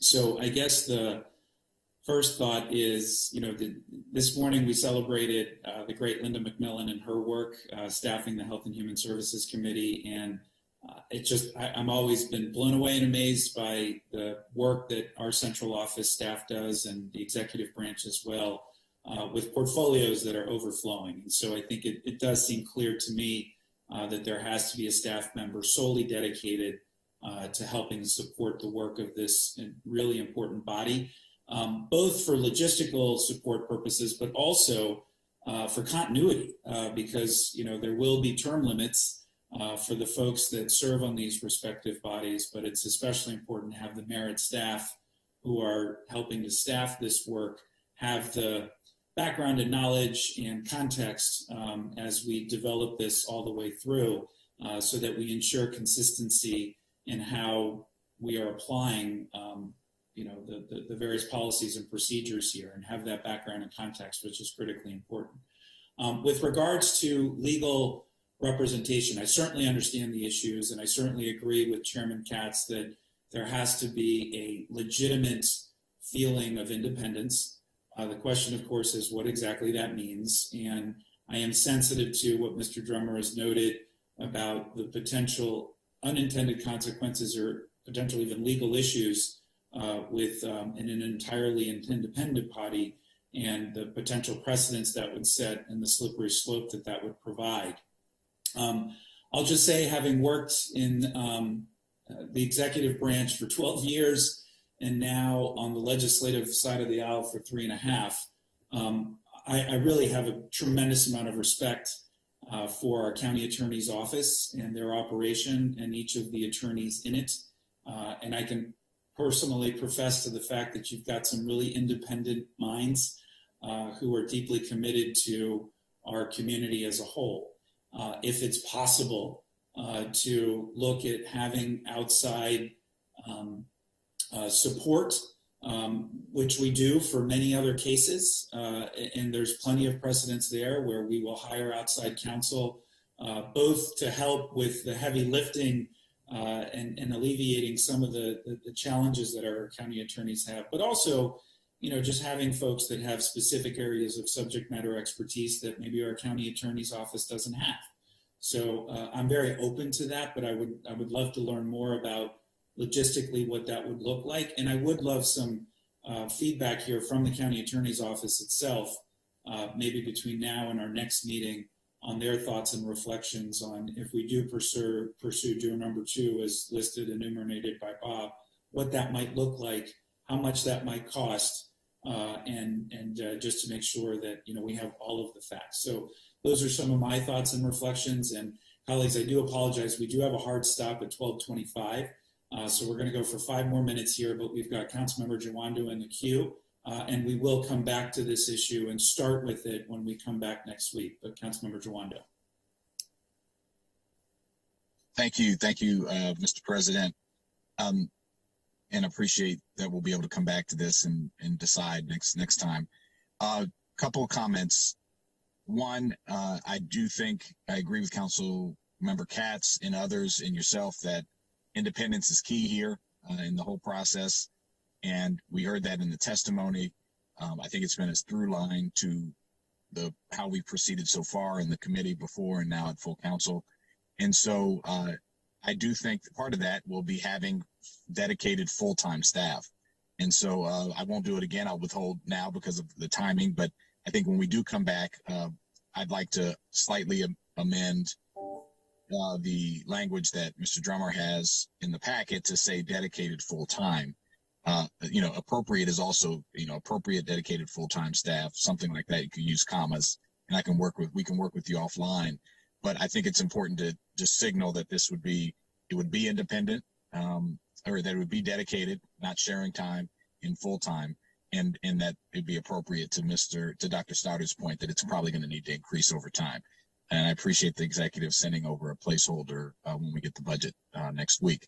On the second issue of council, I think it's critical that it be independent counsel and that we say that it must be.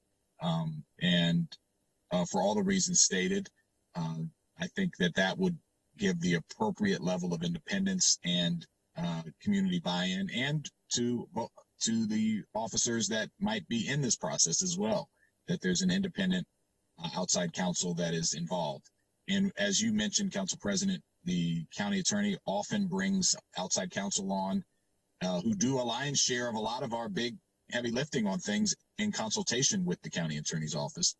And so I think just taking this next step of having it completely independent is appropriate given the context of what we're talking about here as far as the independence of the PAB and the ACC.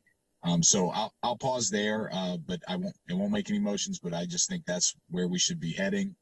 That's what a lot of the community dialogue has focused on. And so I really think that we should stick to that and use the special counsel model in this instance. Thank you, Mr. President. Thank you. Council Vice President Glass is going to get the last word for now. Yes, so thank you very much. Good conversation, and I think that these are the types of resources that we need to make sure that these two bodies are successful, quite frankly, and that they're independent. For all of this to work, we need community buy-in, and we need community to support these efforts. And while I have no doubt that our internal county attorneys are capable of doing this work, I think we need to separate the two. And so outside counsel is most definitely, I think, the way we maintain this independence and provide the adequate requisite staffing for the members of these two bodies. This is part and parcel, an extension of the conversation that we just had, making sure that everybody is successful and that they have the resources necessary to do this oversight work. And I think outside counsel is absolutely the best, one of the best ways to do that. So I'm supportive of this as well. All right, well, thank you all very much. Also, great progress today. Obviously, we didn't take any specific votes on these matters, but this tees up things nicely for our discussion next week. I think we're on track here to complete this in time to allow the executive branch the runway necessary to begin this process efficiently. So thank you all very much. That closes out this item on the agenda. which brings us to our consent calendar. And I'll note we've got a celebrity in the audience today. Item G is an action in the confirmation of the county executive's nomination for the Police Advisory Commission. And I want to acknowledge that Ms. Ruhana Endishaw is in the audience and in the gallery. And thank you so much for your willingness to step forward. We're excited to be voting on you for having you move forward in this important position. And just thank you so much for your leadership, Ruhama. We appreciate you being here. So can I get a motion to accept the consent calendar? So moved. Second. Moved by Councilmember Friedson, seconded by Councilmember Rice. Any discussion? Nope. All those in favor, please raise your hands. And let's get a picture here for Ms. Ruhama's family, who's taking a shot in the background there. All right, congratulations. Thank you all so much. And with that, colleagues, we are adjourned until 1:30. Thanks so much.